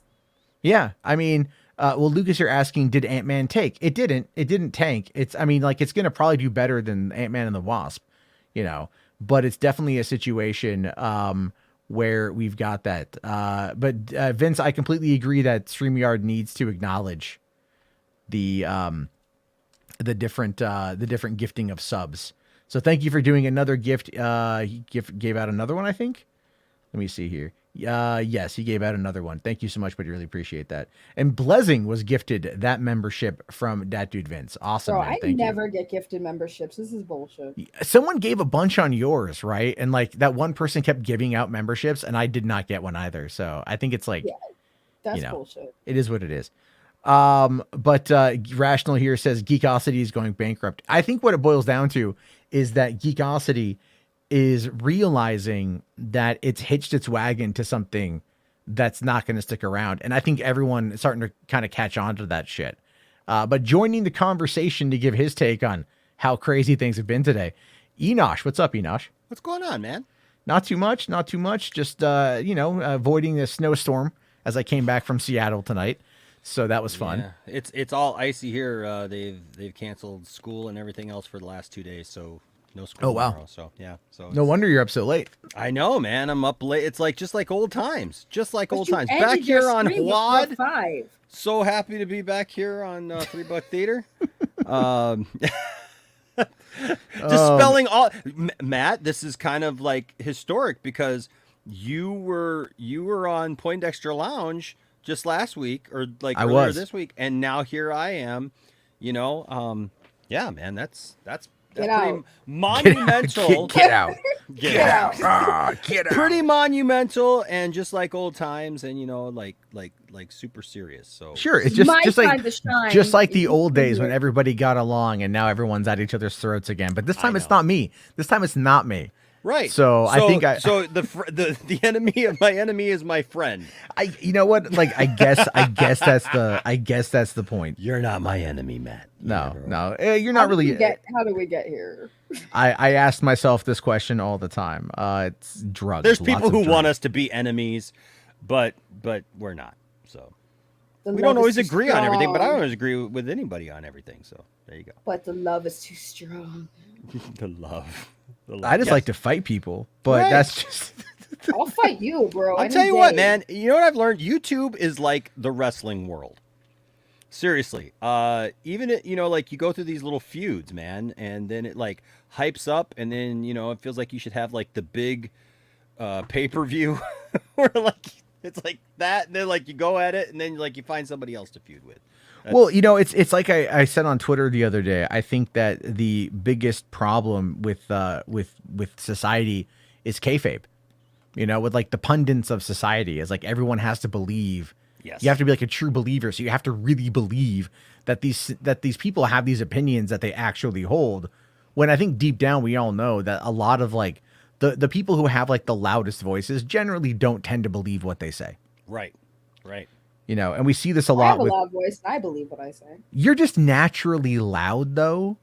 That's also right. Like I can only assume. Like I just kind of imagine you if I had to if you were a dog, not that you are, but if you were, wow, like you would be like the runt of the litter. That like voice was just like no one would ever listen to. So you had to learn to be loud in your environment to get noticed.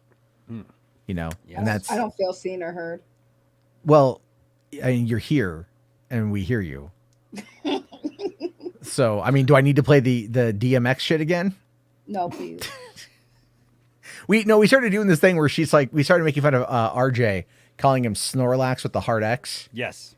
And then Saggy came on and we're kind of talking about it. And then I just started playing the DMX, what's a shit? X gonna give it to you. Gonna give it to you, just the instrumentals. Yeah, nice. And then Saggy starts freestyling. I did actually pretty good. I'm not gonna lie. It was pretty funny. Yeah, it was pretty funny. So yeah, tonight's been kind of crazy in regards to certain things. Couple things, yes. Couple things happened there. Hold on. Hands is real quick. Matinee member, free super chat, love him much, thank you. Says she is definitely the runt who barks the most. Did you misspell runt? Wow. Also, it's Hans, not hands. You forget hands. Whatever.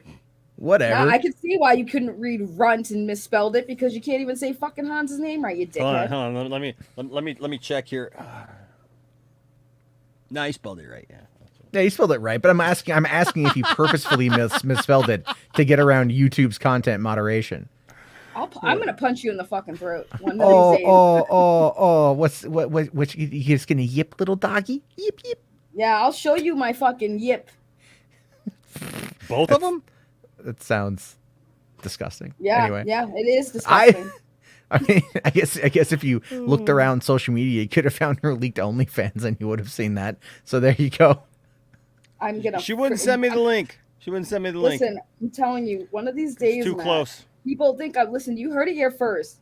I'm going to film it and put it on YouTube. I'm going to throat punch the fuck out of Matt Jarbo. The thing is that you're short, so it's like I wouldn't be too worried about you actually. I will get a stupid stool. Yeah. Whatever. Hold on here. Andy Bucco, thank you for the super chat. Says, any chance you'll do a audio commentary for Life is Beautiful by Roberto Benigni? Very beautiful, also very sad. I don't know. I mean, like I've seen the trailer. I've never seen the movie. I have to look into it because it's like, I mean, I don't know if like, that might be one. I don't know if I'd ever get to on my own, but I do have the option for people to sponsor episodes. So that is something. If you want me to do that, that can happen. I'm just saying. I am a businessman. There's a difference. I'm offering a service. I love that idea. I think that's actually a great idea to do. I mean, it. You're not just gonna steal it. That's fine. Do it. I told him when he was on the Point Extra Lounge the other day. I said, I think that's a great idea to like be able to tell people, look, sponsored content, man. Why not? Well, I mean, HBART's is sponsoring a audio commentary in a couple weeks as awesome. Waxworks. That's what I so miss H. Bart's super chats. Oh shit! I'm fucking dead. Good night. I'm going to the snack. I mean, I made him the first ever Hall of Famer in the Poindexter Lounge, and he doesn't. Oh wait, he super chatted last week. Okay, never mind. Sorry. I have to. Just slay queen, slay. That's. I don't have many drops, but like that Condor Man patio commentary would be fire. I've never seen Condor Man. You know, I did the one last night on. I did the Running Man last night, and like I watched the movie again. The movie's so good. Hey, it has held up phenomenally well, and I still feel feel together over Condor Man. Can we just watch it, or we what? Just no? We watched it over Poindexter Lounge. I'm talking to one particular person. Okay, can we just put everything to the side? Can we just chill and let's be friends? Let's be friends. What would Condor Man do? Yeah. What would really not, I was trying to be serious for the sake of like literally trying to like put out an olive branch there, man, and then you. All I know is I heard what you want bracelets? Do we need to get bracelets made? He would spread his wings and fly like fly into the sky high. I told you already, we can't be friends. I already told you. I know you want to be friends again, but we can't. I'm just not into you like that no more. Well, once we go as far as you and I went, Whoa, wait, what are you trying to do? It's hard to go back to being friends. Oh my, I'm done. I'm going to get my pizza. I'm done. I'm going nowhere again. Oh my God. I feel like she actually walked out the door there. That was kind of funny. But, yeah. Hold on. I'm trying trying to see if I can make this work. You talked about Condor Man. Yes. So I'm going into Midjourney and I'm just asking it to see if it can make me an image that might actually look pretty good. I did go in the other room. I told you. We don't know what Condor Man knows, but what would Condor Man do? That's the question. What would Condor Man do, Benson's? Yeah, he would touch tips. He would touch tips. Maybe Benson of his wings. He'd touch tips of the wings, man. But you know what? Benson, can we touch tips? Just tell me. Come on, man. We had such a good time with that Condor Man watch party, man. Let's bring it in a little bit, bro. Come on. Are y'all trying to have sex? Because I'm totally down to watch. No. I mean, no. Why? I'm not trying to have sex with Mark. No, I'm not. But it'd be great, and you guys can have the best makeup sex ever. No, I'll feed you bubble tea, and maybe he can watch while we all watch Condor Man. Well, listen, since we're all making up, listen to H-Bots, I'm going to say this. I'm sorry. You caught me at a very bad feminine moment where I was being moody. So I love you, H-Bots, I do. Listen, I got a lot going on, man. And the internet, sometimes it piles on, and sometimes I lash out those I love. So if I lashed out on you, it's because I love you. And yes, you can buy me bubble. I want Arby's instead, though. I'm so mad that you got him Arby's and I have the meat. It's bullshit. Did you guys watch Saturday Night Live at all? No, sometimes. Okay, did you guys? It's been really actually. What was it? Who hosted the last episode? It was really. Was it Pedro? Really, who was it? Pedro, or because he did it recently? He was on there recently, but then there was another one, and I can't remember who did it. Right? What's his name? Who's in Creed? Jonathan Majors. No, Michael B. Jordan. Oh, Michael B. Jordan? Okay. Yeah, he hosted, and that whole episode, except for maybe the last sketch, all of it was really, really funny. But not too long ago, they did a whole thing about Arby's, and like it was like supposed to be an Arby's commercial, and everybody's sitting in an Arby's, and they're like, "Get 5 Arby's roast beef sandwiches for $10. Doesn't that sound like a great deal? We've got the meats." And then it goes to the people sitting in the restaurant, and they're like, "Wait a second. 5 roast beef sandwiches for only $10? Like if I go to the store and I buy that much roast beef, it's going to cost me probably like $20-$25. What's in this sandwich?" By the way, Enos doesn't talk about. And they go on this whole thing. It's really funny. Enos should talk about different type of roast beef, y'all. Hey now. Beef curtains. Yes. By the way, Matt, not all black people look like you. I did not. I know because Jonathan Majors is hosting soon, I think. So I think he's hosting soon. I just got them confused.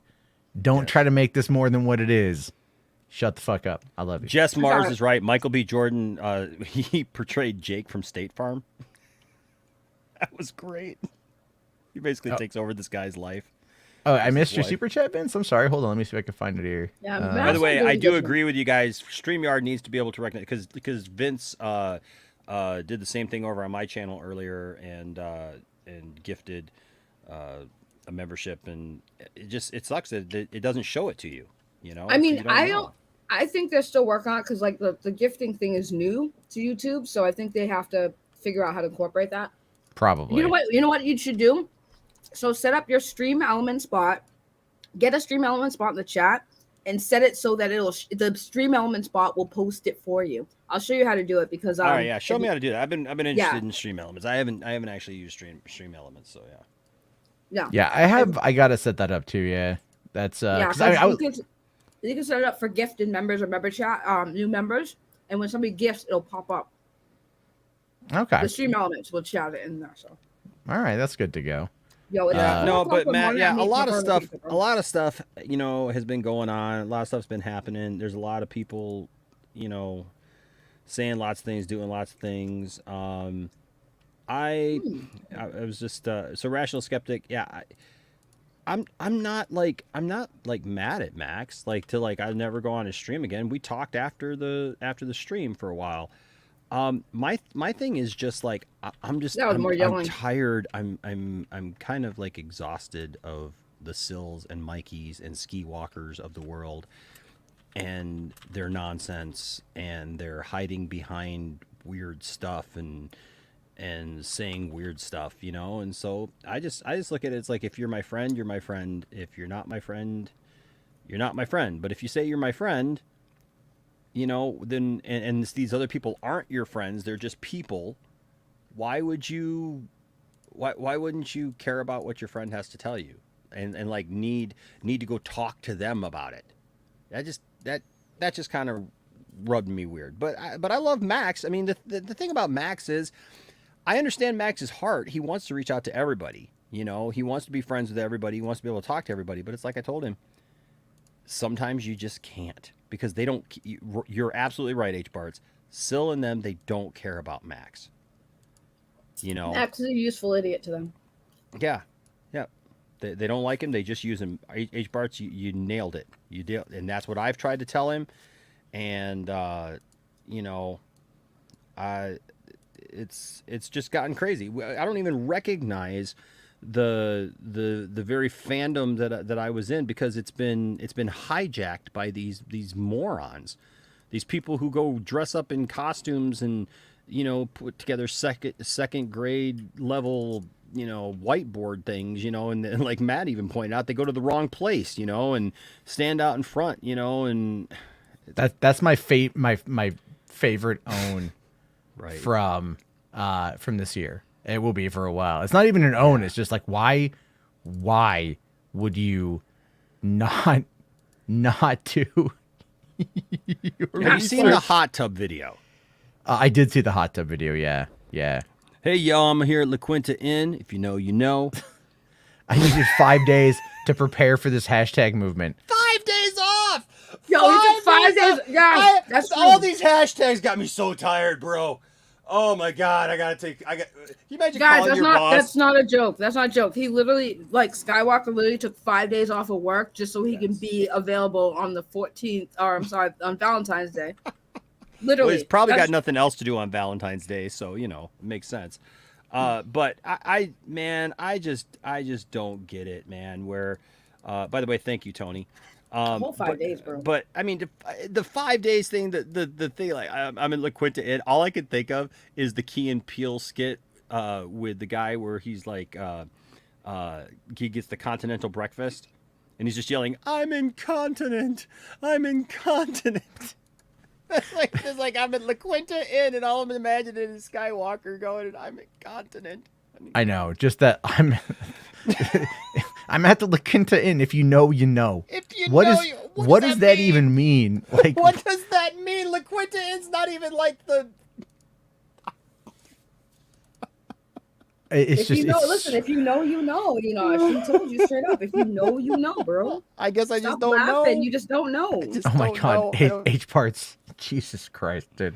Would Max find the good in Oh, Hitler? God. Oh no. You know what? Ask him that question. Ask him that question and see what Don't he ask says. him that. Like, He'll cancel himself real quick. just he'll be like, he was a good painter. I mean, he was really good at motivating a bunch of people to mass slaughter a bunch of people. So, I mean, yeah, I guess he was good at I guess something. the real question would be, would Max be a brown shirt?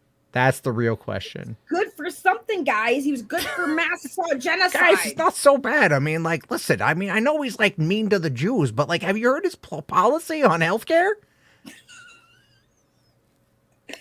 I mean, here's the thing. I mean, I could say something. He was a Welcome good back motivational speaker. to those same old jokes that we talked about. Listen, Welcome back. He was good. He was a to good the shot. same old Matt that we were worried about. I say some shit all the time. That's fine. Listen, hold on. Hitler was good at Well, not the missing fans a have all headshot. changed since you come around. But people You're- are still you're giving mean, super chats, just messing around.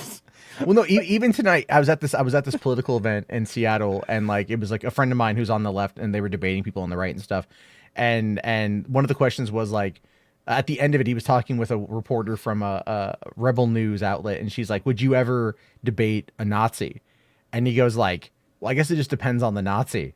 And I was right there, and I just go like, I mean, like, could we just like have the basis for conversation? Like, do you believe the Holocaust happened? If the answer to that is yes, then you could probably have some kind of debate. If the answer to that is no, then run the other way. But like, if that's where the level of discourse has to have its basis or its base discussion. Guys, I know, dude. Thank you so much. Spherical Man just reminded me.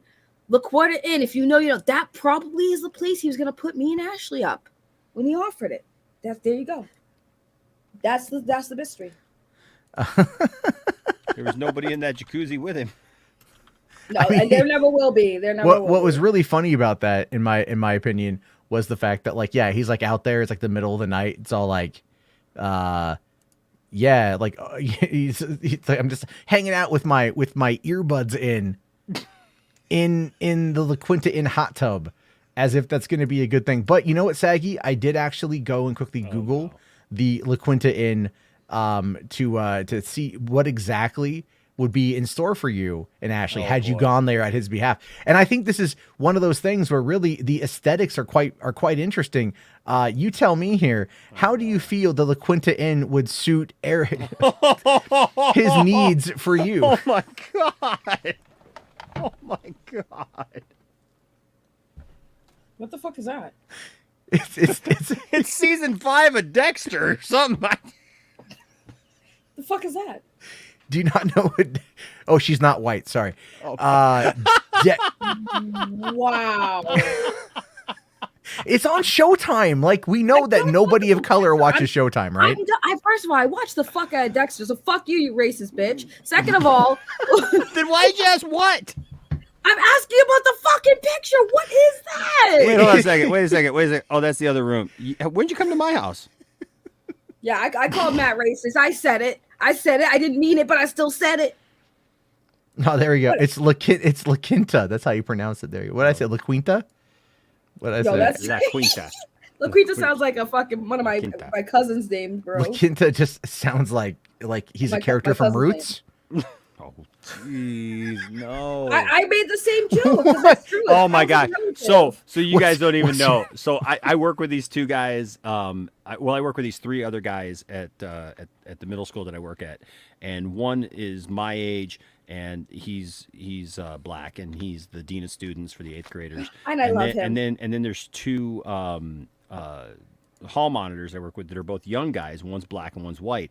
And so the black guy, his name is Amarion, and we're always laughing and stuff, and like it's it's pretty loose and stuff. But I walk by, and those rubber like snake kind of things you ever seen those? Like they're like stretchy. They're supposed to be like kind of like poppers or something like that. It's just something for like nervous twitches or whatever. But basically, it's just like a rubber piece, that like you can stretch and fling at people, and shoot, kind of do that with or whatever. So he's got one. He's just like swinging it around. He's wrapping it around his hand. He's wrapping it around his arm and stuff like that. And I said, hey, can I see that for a second?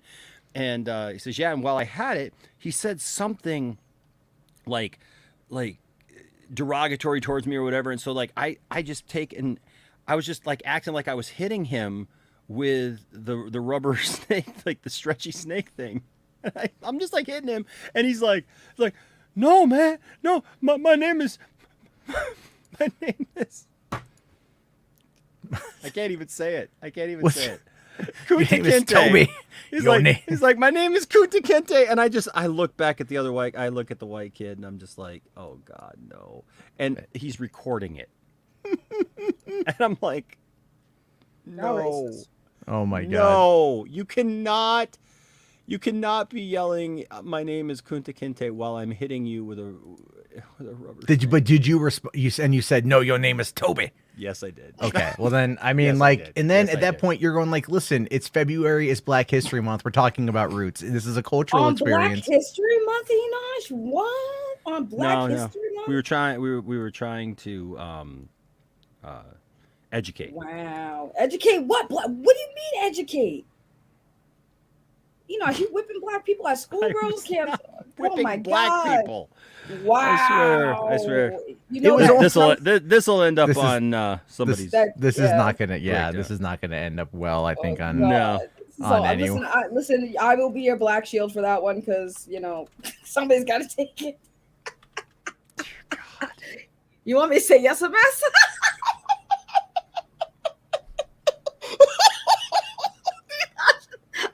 I love making white people uncomfortable. Hello, my name is Zach. It's 4:00 in the morning. I don't care anymore. All right. Anyway, Dad Dude Vince for Fiverr. Thank you. Says IG/Twitter fans, send me an invite for Plex. Got you covered. Whatever you need. Thank you for that one, Vince. I'm assuming yo ho, a pirate's life for me. Oh, I'm crying. Oh my God. That was great. This is gonna get clipped to high hell. Oh my God, we're gonna get canceled. It's gonna probably get a little bit on the clip side, a little bit, but that's okay. I mean, listen, folks. We have to really just make sure we ask ourselves the right questions. Like, why are we doing this? And what would Condor Man do? What the fuck? Why? This is not what I wanted to make. What I wanted did not turn out well. But like, I just Googled it real quick and I'm like, all right, this will be a thing. Yeah, whatever. Yeah, I mean, I was expecting a little bit more from some AI content. Well, this wasn't AI. This was the AI was not what I wanted to do. But your Snorlax with the hard X was better. That was a little bit different. That was a little bit. Which one? Which version of the Snorlax with the hard X? The original. Oh, I think I deleted it accidentally. You're a bitch. Yeah, I'm a bitch. For that. It was funny though. Saggy was dying with laughter. That was really funny. That shit was crazy. I was friggin' dude. Just the way that Matt presented that with like stone cold stoic seriousness when he said it's a Snorlax with a hard X, and I was like, yo, he really said that straight faced, and I just lost it. I just couldn't. But no, it's great to see the gang back together. I love how it takes us, drama with one of our friends to unite us. Like tomorrow there's gonna be like a massive stream about that, right? Oh, dude, he's gonna stream all week about this shit, dude. It's gonna be insane. It's gonna be like nothing but just like Celine Dion, My Heart Will Go On,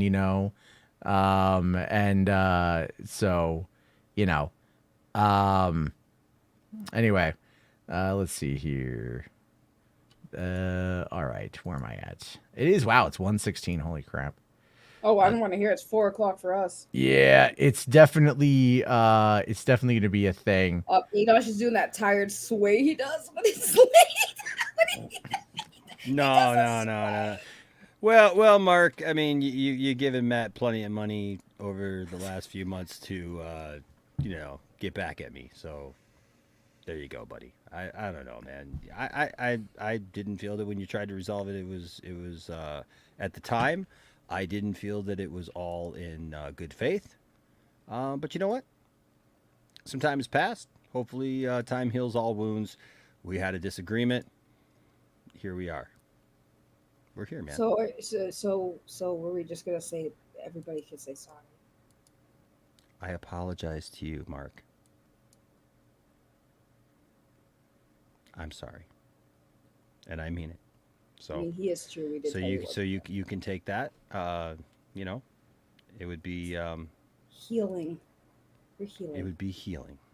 We are healing. There's a lot of bad faced actors on the web that will do a lot to you know, to kind of just be dicks about stuff, right? And so, you know, you never really know all the time who's behind everything, but we do know that this looks nothing like Condor Man.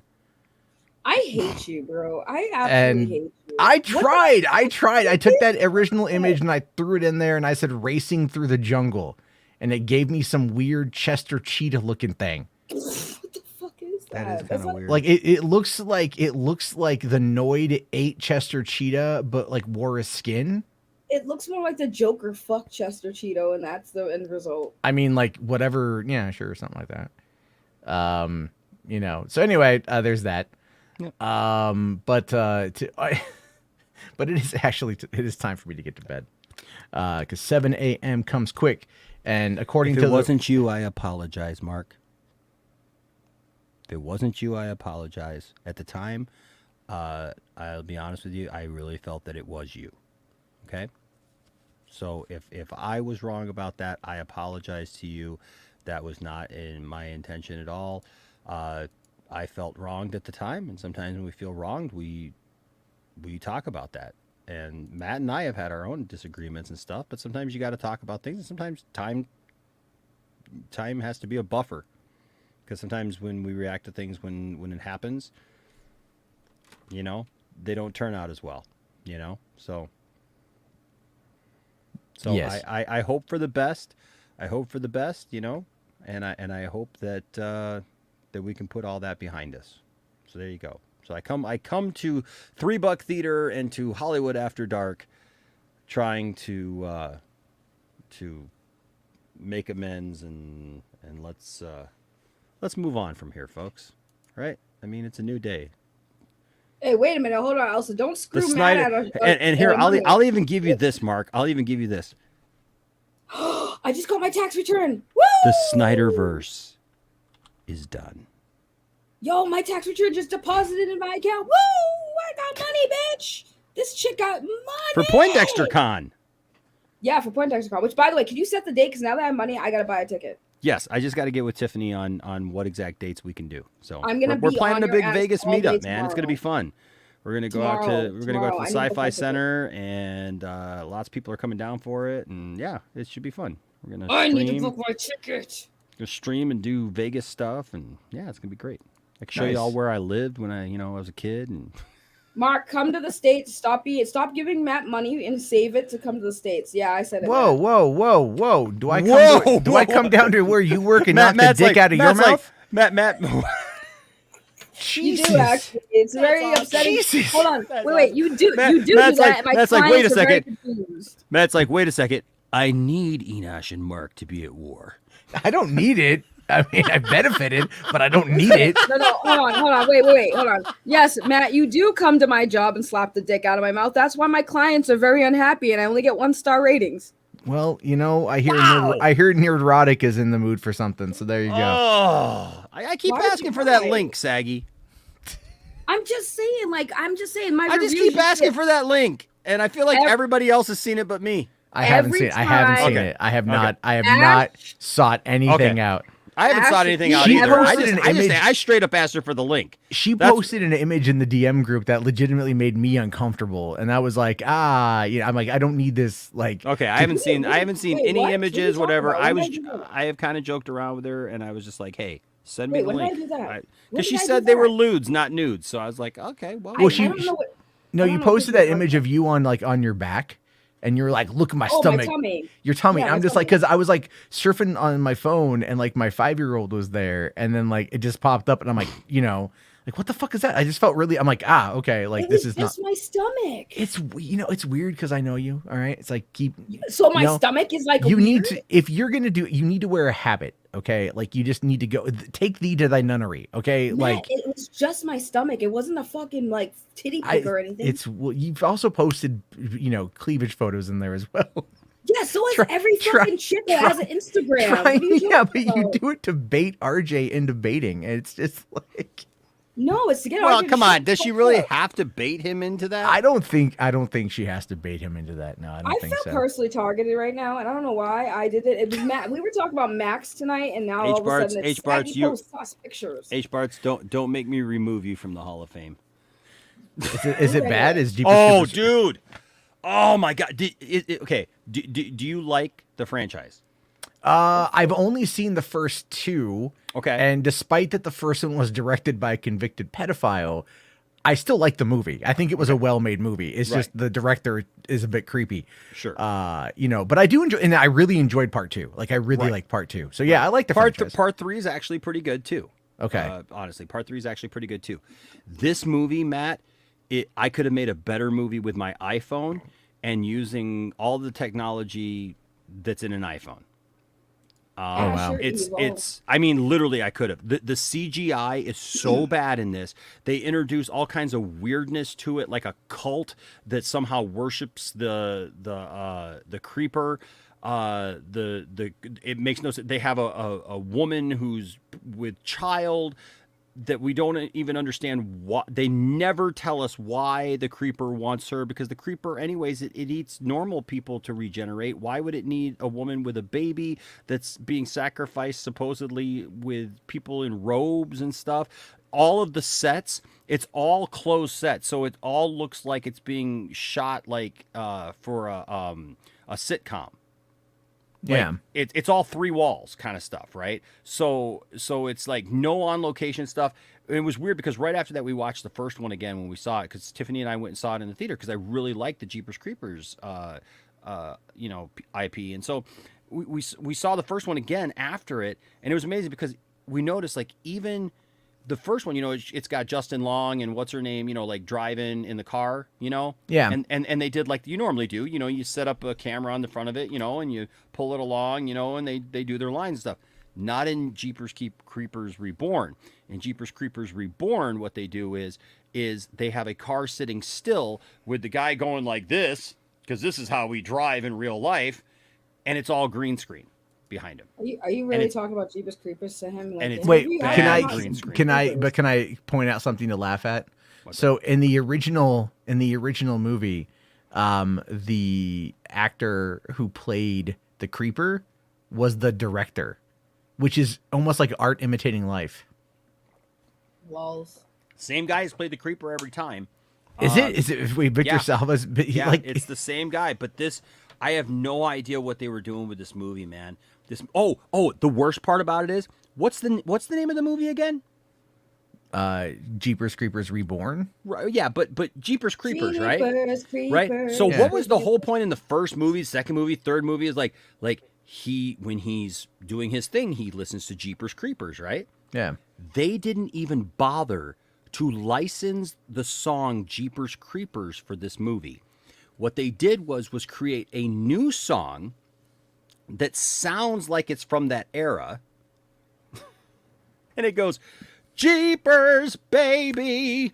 And I'm like, the first time I heard it, I was like, I thought they did use it. I remember them using this song. No, not once do they use it. It is not Jeepers Creepers. It's an original song. And I looked at Tiffany, I'm like, what the heck is that? And then like every time he goes to kill somebody, you hear Jeepers, baby. And it's like, it's this totally different song. It's not the Jeepers Creepers song. It's, oh my gosh. I remember that it was a Jeepers Creepers song. Listen, I know for sure it wasn't, because it was the most annoying as hell thing that I've ever heard in my life. Yes, it's not. Are you sure it wasn't just like sounded like baby because they muffled it? No, it's a completely different song, Saggy. I'm gonna fight The other you on one's this. Jeepers Creepers, where'd you get them peepers? This one is like Jeeper. It goes Jeepers, baby, and it goes in this whole other thing. It's really bad. It's really, really, really bad. Jujulate. Hold on. I think this might be it. Let me see here. Because I put up the I googled this. I looked Maybe at I thought the it was because soundtrack. it sounded similar, and I just didn't care enough to actually listen to the lyrics because I already knew the song. It's got a bunch of like. Hold on. Because I could have sworn when I saw it that. Oh my God, Enosh is not lying. Hold on. I looked it up real quick. It's, how did I miss that? Maybe how was I? I think they get you on that. They get you by because you hear the Jeepers and your mind will just kind of like fill in the rest. In the blank. Yeah. So here's the sound.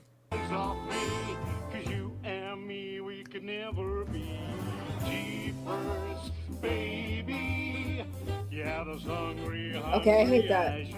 I don't want to hear no more. I don't want to watch this. You got them hungry eyes, Jeepers, baby. I don't. Yeah. It's like, that just made me angry. That's so crazy. HBars for 2, thank you. Says, what is whiter, RJ or Mayo? I'm gonna go with Mayo because Mayo doesn't live in the South. Wait, I'm sorry, we can't talk about that. Because but if Mayo goes things outside, wait, hold on. Mayo doesn't go outside, but neither does RJ, because he does use. RJ goes outside. Well, yeah, but then again, he also has that prescription for like his skin condition, so he does look like a porcelain doll. But see, H-Parts knows that over on my channel, mayonnaise is represented by Caden.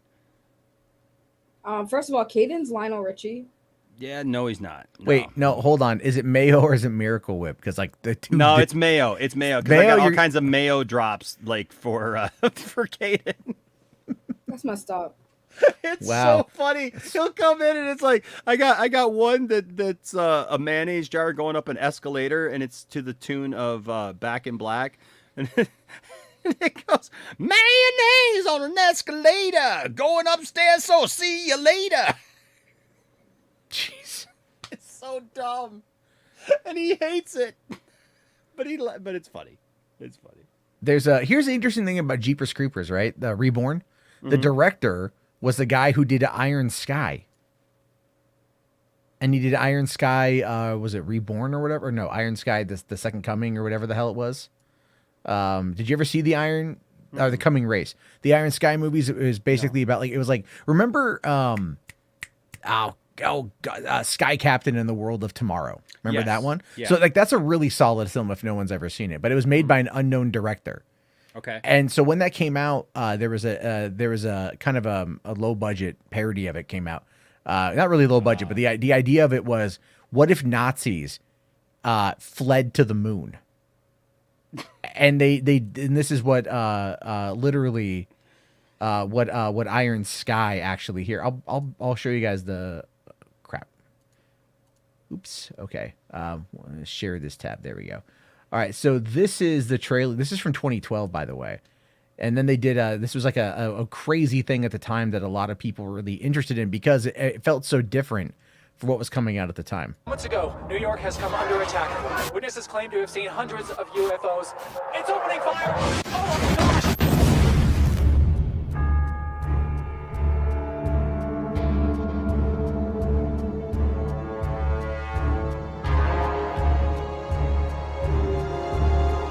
This is a huge step up from Jeepers Creepers Reborn.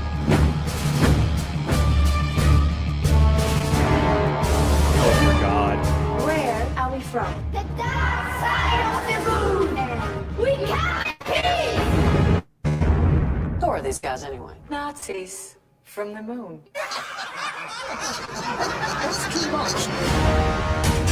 One word from me, and the invasion from the moon begins. Invasion?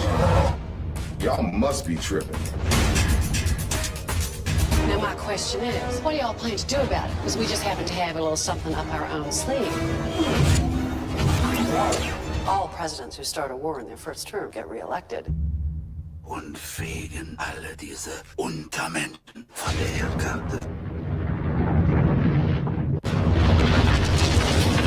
This just keeps getting better and better. We are a promise delivered to all mankind. We raise our hand to one nation. We march to the beat of one heart.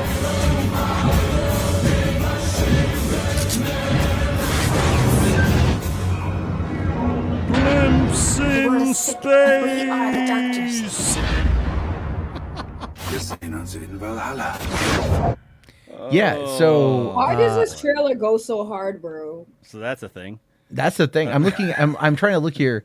Yeah, written by Timo Vjorensola wrote it, and you got what's crazy is you got who's the guy? Udo Kier, right? Udo Kier was like the bad guy, and I've always enjoyed Udo Kier popping up in movies. So yeah. That trailer just went way too hard. But it's like that guy went to go do Jeepers Creepers Reborn. That at least looks fun. As stupid as it looks fun. Jeepers Creepers Reborn is so bad. I was honestly like pissed off as I walked out of the theater, and I did need a hug after it. Seriously, it is so bad. I mean, the CGI makes there's a spot in the movie where like the creeper is now inside of this church. It's like a church, but it's not.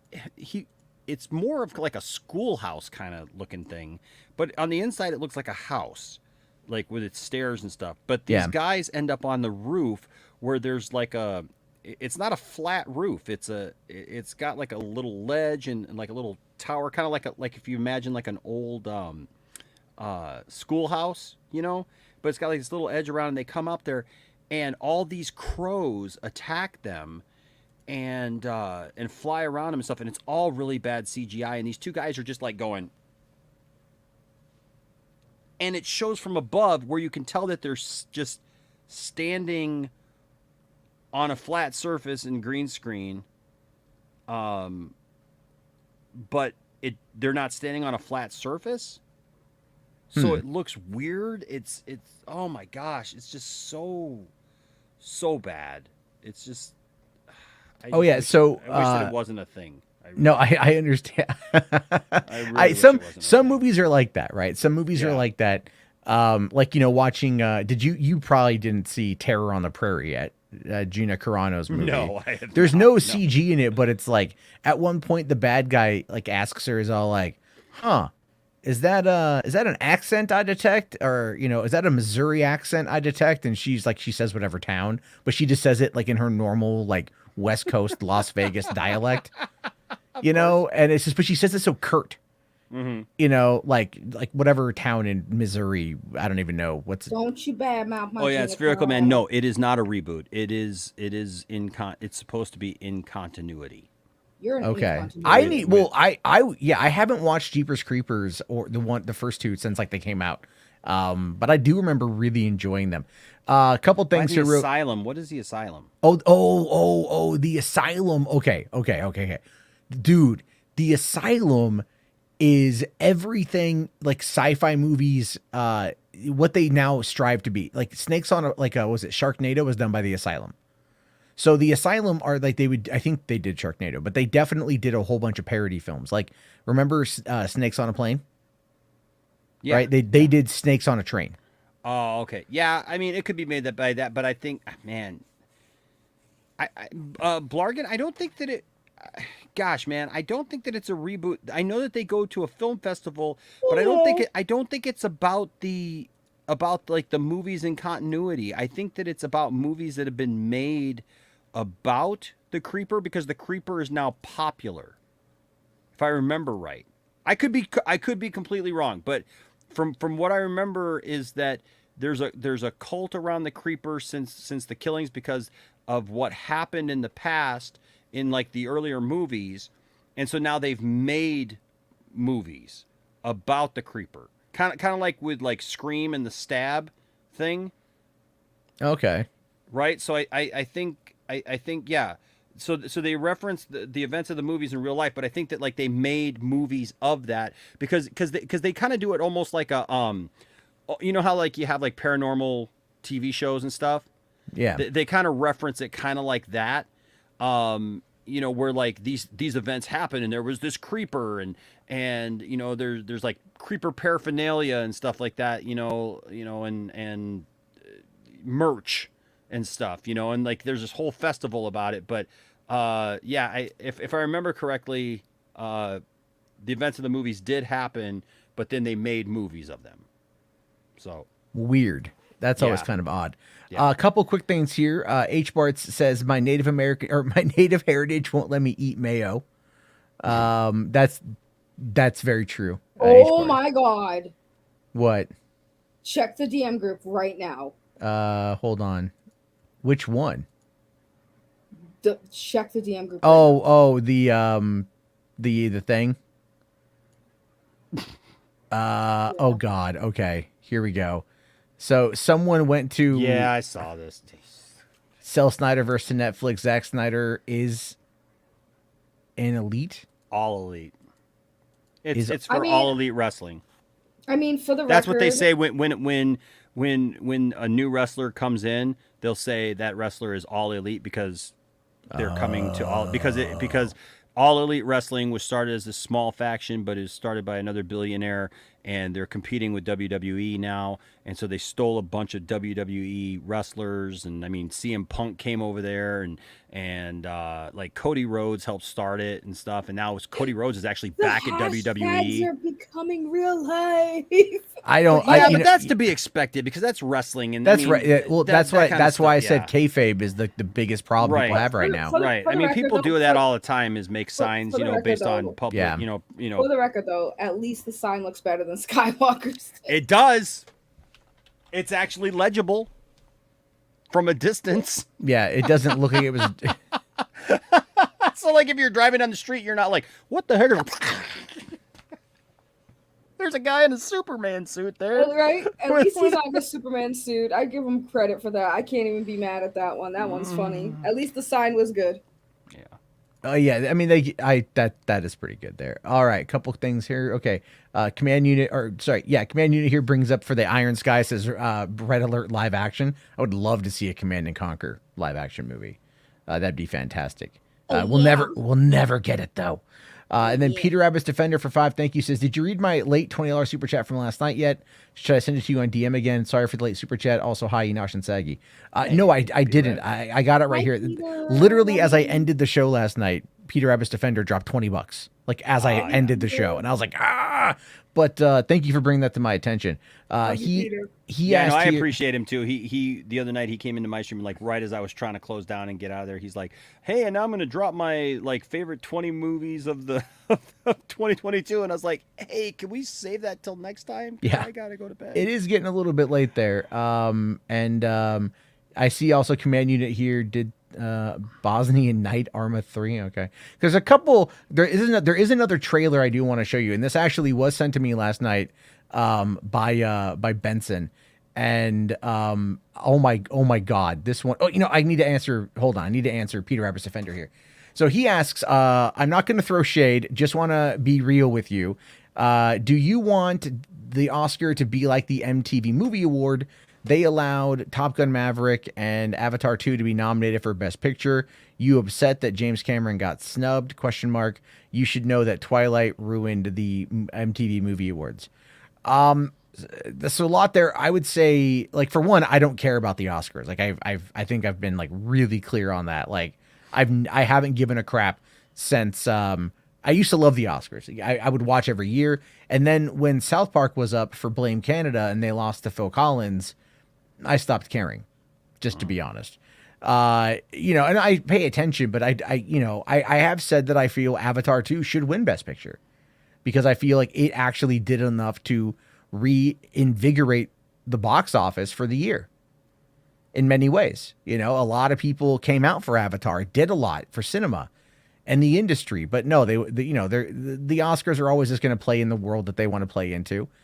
And as for the MTV Movie Awards, I mean, that's all that's all corporate, because here's the thing when it comes to these reality shows where like the general audience who calls in and votes or whatever, it's never real. They're under no legal obligation to listen to those votes. They'll look to see which ones do best and they'll put those up there because that's what people are like, that's how they want to play it, but they're under no legal obligation. And the MTV Movie Awards are just that. It's like, you can call in and do it, but it doesn't mean anything. So no, I don't put any emphasis on any of these award shows. Like, the only thing I care about for the Oscars this year, quite frankly, is I want Brendan Fraser to win for The Whale. That's the only thing I care about because The Whale is such an amazing performance. Did either of you guys see The Whale yet? No, but I plan on seeing The Whale tomorrow. Actually, okay. I see The Whale every time I look in the mirror. Tonight we saw Knock at the Cabin. Oh, I need to watch that. That's it is next really good. And I'll tell you what, it's the one that we talked a little bit about tonight. It actually, it's the thing that you look at Dave Bautista and you go, "Yep." Okay, I mean Bautista is a really good actor, so I'm but really I mean in this one he plays a role that you're just like, man, yeah, this is the kind of stuff that I want to see out of him, and even more. I think he could take it even further. But yeah, man, he's okay. I mean, I want to see it. And I was surprised that already came out. I mean, my girlfriend watched The Whale again last night for like the third time. She saw it twice in theater. She hadn't gone to a movie since Wreck-It Ralph 2, and she wanted to see The Whale. So she went to go see it, and then she wanted me to see it. So we had my dad watch the kids, and we went to go see it. It's good. It's really solid. It's all character work. Like the whole thing, it's based on a play. So if you're watching it and you're like, oh, it's only in one location because it's based on a play. So yeah, I recommend it. What is this one here? For the best clips of Poindexter Lounge, subscribe to my channel, Gadfly. Mm-hmm. There you go. Yep. All right, you got a clipper. You got a clipper.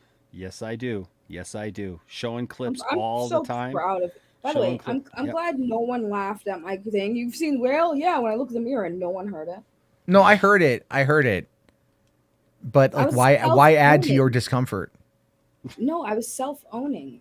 That's not really a self-own. That's self-depreciation, right? Yeah. That's like self-deprecating. That's not. Yeah, that's what I wanted to use. That's not. You don't. Ew, don't defecate on. No, not defecating. I mean, I know you went to Boston Public, but seriously, goddamn.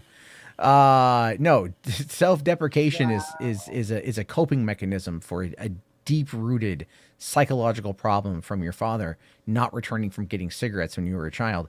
So I understand. I hope you wake up tomorrow blind, deaf, and dumb. I'm halfway there. Jesus Christ, you're so mean. I am mean. Anyway, HWAD's here for 10 bones. Thank you, buddy. Hey, Enosh, did you like how The Rock teased in Young Rock for over a year, a fight with Roman, and then backs out? That's another reason why I don't like him anymore. So, little thing here, H-Parts. I don't watch Young Rock. There's been parts that I thought looked interesting and like on a preview or whatever, but I've never watched one episode of Young Rock. I've only caught like 2 minutes of it. I was waiting for an order from a donut shop and they had it on. Yeah. And I was like, oh, all right. And it's just, I'm like, oh, it's Wonder Years, but with The Rock. Right. And I'm like, okay, that's fine. I mean, I enjoy that show and whatever. But then I kind of realized maybe one of the bigger problems with Black Adam wasn't that the movie itself was kind of like mid-tier, because it was. But it's like The Rock suffers from perhaps quite a bit of overexposure. And I think because he's everywhere. He's everywhere. Terramana, if you get your booze, Zoa, if you get your energy drinks. I'm pretty certain there's like a Rock branded version of Cheerios for kids. Like, or just whatever. There's something. It could be a rectal thermometer with his face right on it. Right. Who knows? He's going to be in everything. He'll be in everything. And then it's like, so there's no, like, because back when we were kids, because all of us are around the same age, back when we were kids, if like Stallone or Schwarzenegger or Jim Carrey or Harrison Ford was in a new movie, or Jean-Claude Van Damme or whomever, that was an event. Like, you're like, oh, the new Schwarzenegger movie is coming out this week. Yeah. Everyone is going to go see it. Right. Nowadays. Wait. Sorry, go ahead.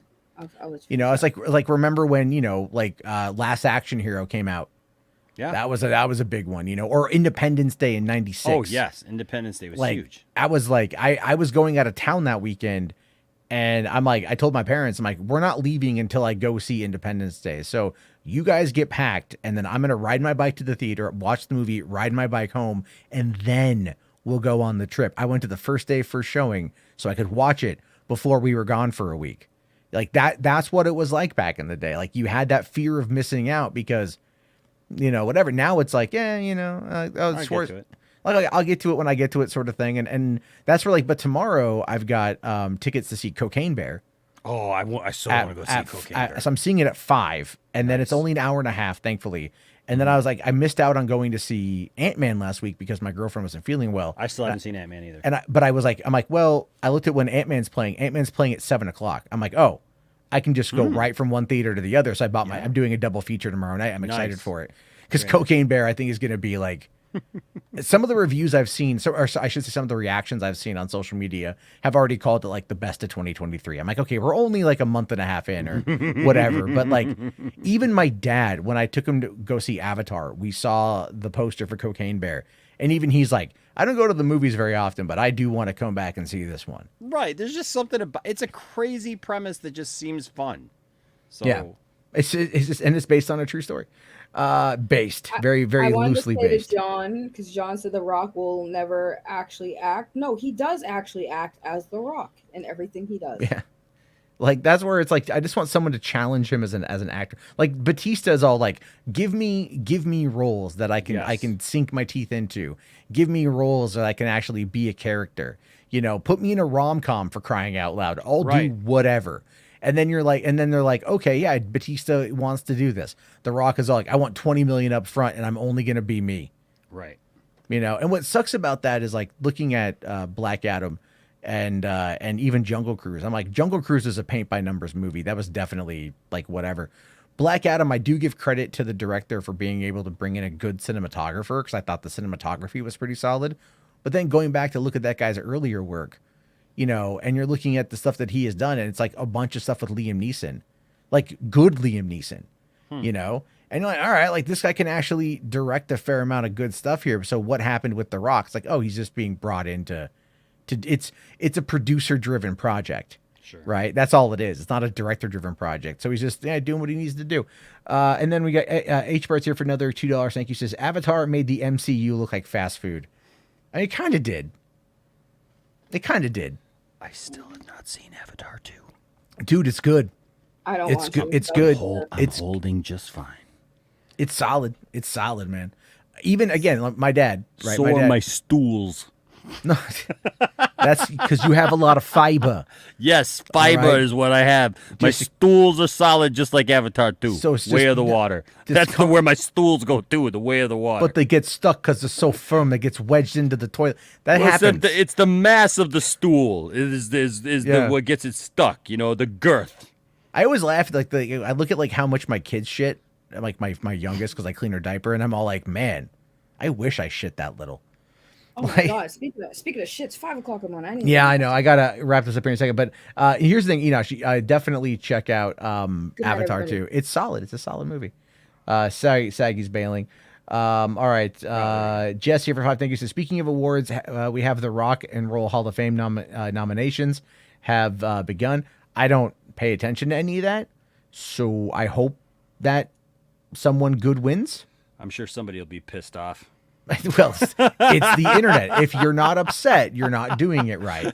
Somebody will be like, "There's a rapper. Oh, I hate the Rock and Roll Hall of Fame." No, did you see the Mikey Sutton article about the Run with Gun hashtag? I didn't read it. I saw that it exists. It's so bad. I went to ChatGPT and I gave it the parameters of what that article was. I asked it to write me a humorous piece. Oh, and really? it's actually a funny. It's on my Twitter. I took screenshots of it, but it's like nice. The bit was actually funny, and it was like, you're like, yeah, this was written in like 30 seconds by AI, and yet it's more mature and like wittier than this. Like we're doomed. I mean, we're just all doomed anyway. But and then because I'm trying to like play catch up here, just because I do want to show one last thing, and then I get to bed. H Bart's here for 5. Thank you, buddy. Says, Enosh, join us, Avatar believer. Matt turned me. You can be too. That's true. I did. I'm good. I badgered him for like months over it. He's like, I don't want to watch Avatar. I'm like, it's fucking good. So then he starts. Hate it. He was watching. See, here's the thing. Here's the thing with the Avatar movies, right? It's like the first movie, like I still really like it because I saw it again in 3D IMAX when they did the re-release of it. Mm-hmm. But like, and I felt that it was like I prefer to watch it now non 3D. You know, I've seen it like now 3 times overall in IMAX 3D since 2009. But it's like the movie sets things up and it's a lot of fun. And then number 2 comes in and just it's like, remember Terminator? How Terminator 2 is a Terminator 1? Yeah. It's kind of like that. It's kind of like that, where it just goes, okay, it's a bit more of the same, all right, but certain elements have changed, and it's a lot prettier, which is crazy because back in 2009, Avatar made everything look like shit. Sure. And this one was like so good. The only thing I don't like about it, and I'm hoping I want to see it in 2D, non 3D, non high frame rate. I didn't care for the high frame rate personally. Because theaters had, like my theater, I saw it at a Cinemark XD, and the projector could not keep up with the high frame rate. Oh wow! There was actual stutter in the movie. Ooh. And I'm just like, ooh, this is a problem because we're not there yet in that tech, but we will be by the time Avatar 3 comes around. And it's just like, but the movie itself, I watched a bootleg of it again, and I found it on some website. So like I was watching it. Yeah. It looks really good. The story's really interesting. It does up a lot of the ante, while also feeling relatively similar to the first movie, but it does it in a way that doesn't make you go, oh, it's just more of the same. Another interesting angle with Avatar is I watched a bunch of Avatar lore videos. Like one guy goes into like the visual dictionary as well as like the original script and really breaks down a lot of the character motivations, like who they are, what they're about. And so it gives you a little bit better of an insight into who the characters are. And that does kind of help flesh it out a little bit more. So, I mean, for me, like even my 5-year-old, I was watching these videos and she goes, I want to see Avatar. So we watched the first movie. She's like, I want to see Avatar 2. I'm like, I'm not taking you to see Avatar 2. But she told my girlfriend the other day, she goes, for my 6th birthday, I want an Avatar party.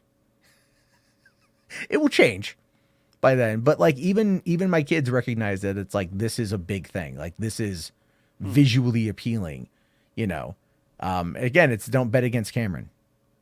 Yeah, I mean, I get that, and I understand that people like it. It just, I know for me, it just was not my. I so loathed that first movie.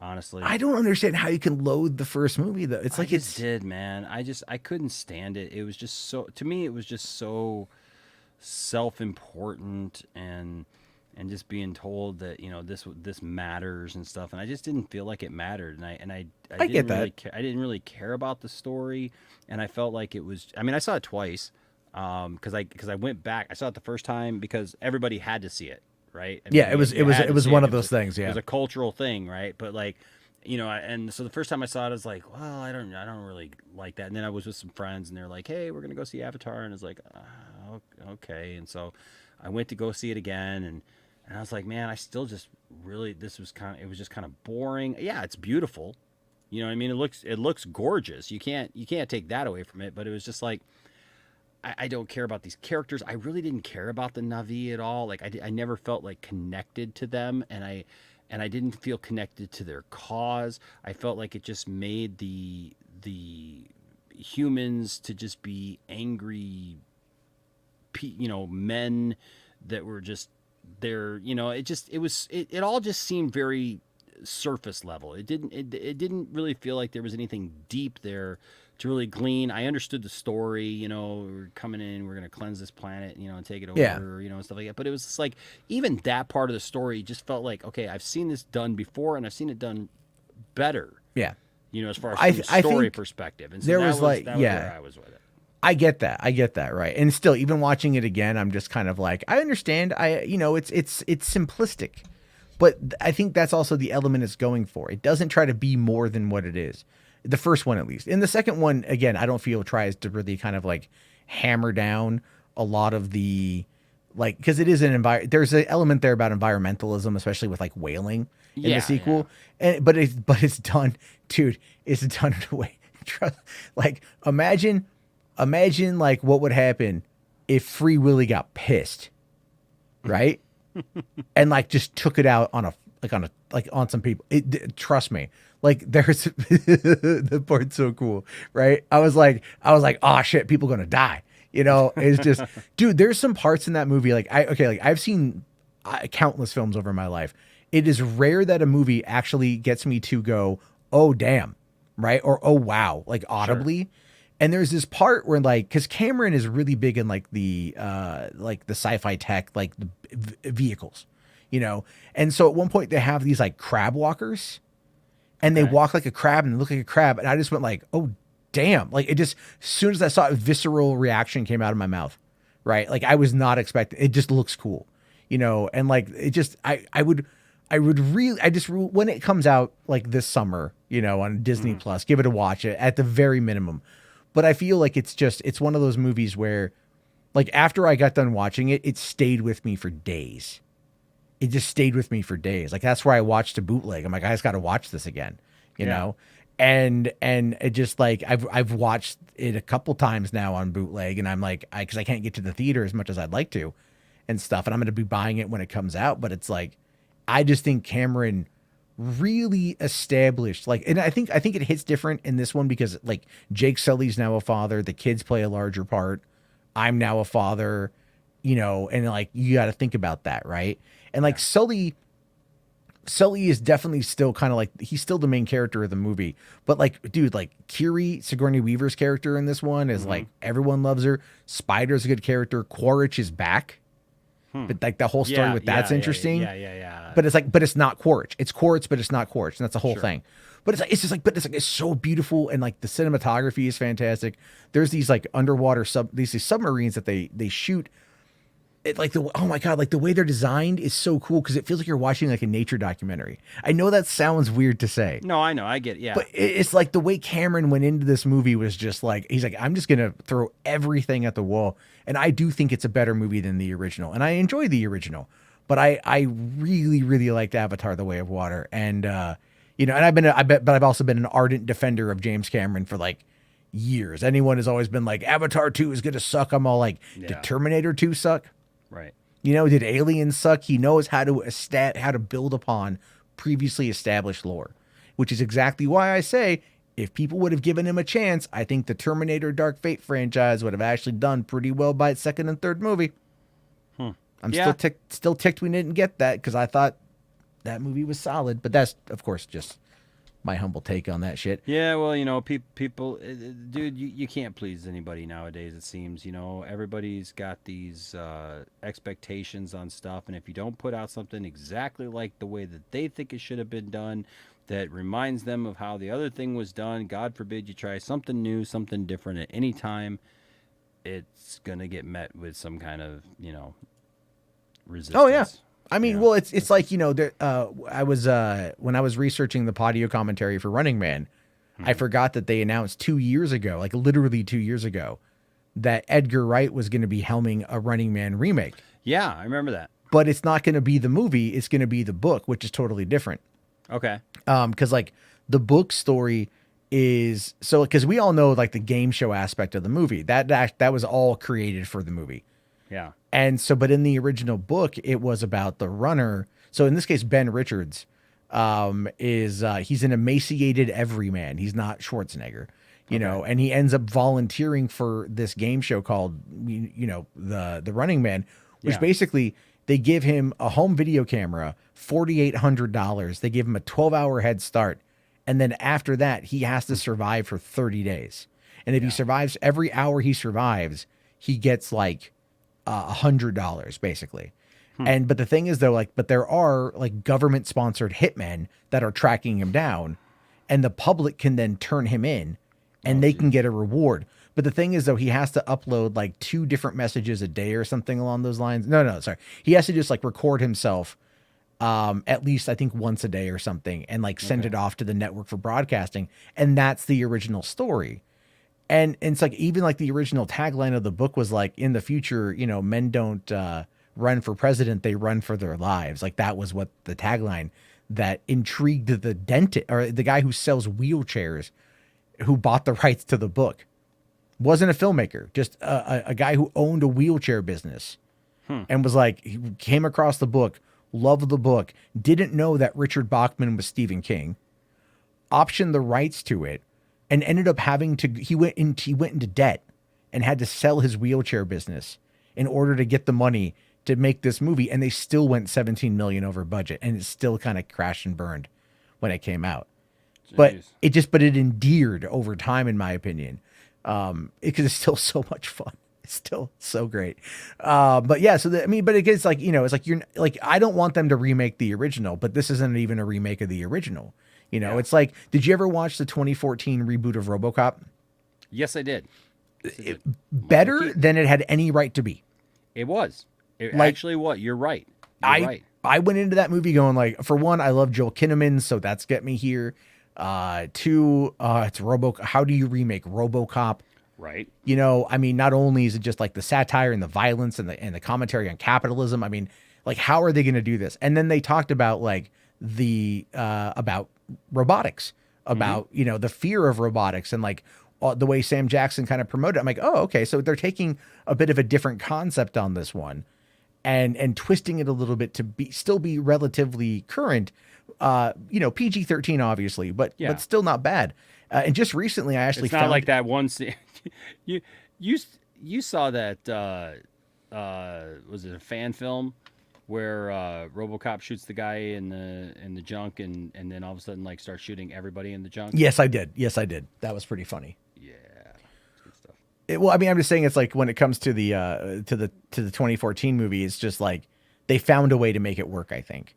And even though they didn't do anything else with that, they still tried, and I think they did a valiant effort. And I also recently found it on Blu-ray at the Dollar Tree.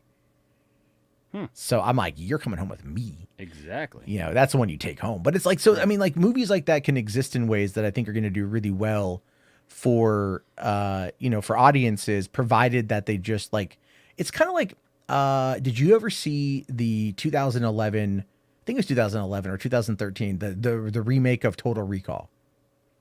I have not seen it. I've wanted to see it many, many times, and I have never gotten around to see it. And it just, I don't know why. Like I've thought about seeing it so many times, but it just was never kind of the priority for me because I love the original so much. I've just been worried about it, I think, and so it's just like I never pushed for it. It's different. Because it definitely falls in, because this one is done by Len Wiseman, who did was it Underworld, and then he did Live Free or Die Hard. Okay. And a few other things really, but and he was married to Kate Beckinsale at the time when this one came out. And so it's definitely like more in line with the book, with what the original story was. But again, most people who go in to watch the original, 90s movie, like that is so iconic in so many ways. Yeah. And so it's hard to kind of divorce yourself from that. Like I was watching the reboot and I'm like, okay, yeah, it's definitely, more in line with what Philip K. Dick was going for. Cool. But at the same time, I'm like, I don't hate it, but it doesn't hold a candle to anything else that came before it. Yeah. So it's like, how do you, so it's like certain movies like that are really going to be difficult to like touch upon. It's kind of like, look at anything following Predator. Right. It's like they've all tried to recapture it. Some have been successful, but then what did Prey do? Prey went back to the basics. Yep. And I don't know. Did you see Prey? I did. Prey is excellent. It was great because it just went back to the basics. Yep. Yeah. And the way the connective tissue, with like, even, with the original and even with, Predator 2, just, really, really good. I was really shocked actually that I liked Prey. Because I just didn't feel that I was probably going to connect with it. And, man, so good. Such a good movie. I knew I was going to like it because I think Dan Trachtenberg is a solid director. 10 Cloverfield Lane is great. Yeah, his work on Black Mirror. He did the episode with Wyatt Russell. It was like the video game experiment episode where like he's stuck in the house and they have to like register his fear. Yeah. And so like he just crafted this movie that was like this really solid, little film. It wasn't anything more than what it needed to be. And I tell you what I'm most pissed about with that movie is I couldn't see it in theater.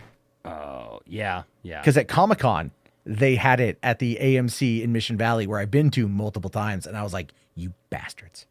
I would have loved to have gone. If I was still in San Diego, I would have gone to that. I'm just like, but it's like but I think like I'm hopeful with these newer, because these franchises are never going to die, obviously. Oh sure, no, they're going to keep turning them out. So yeah, I'm just hopeful that they take a little bit more time and they start to, just give them.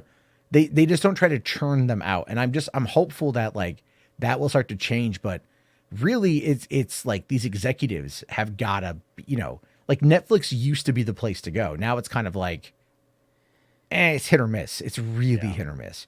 Yeah. But it is after I'm looking forward to the next Cloverfield film.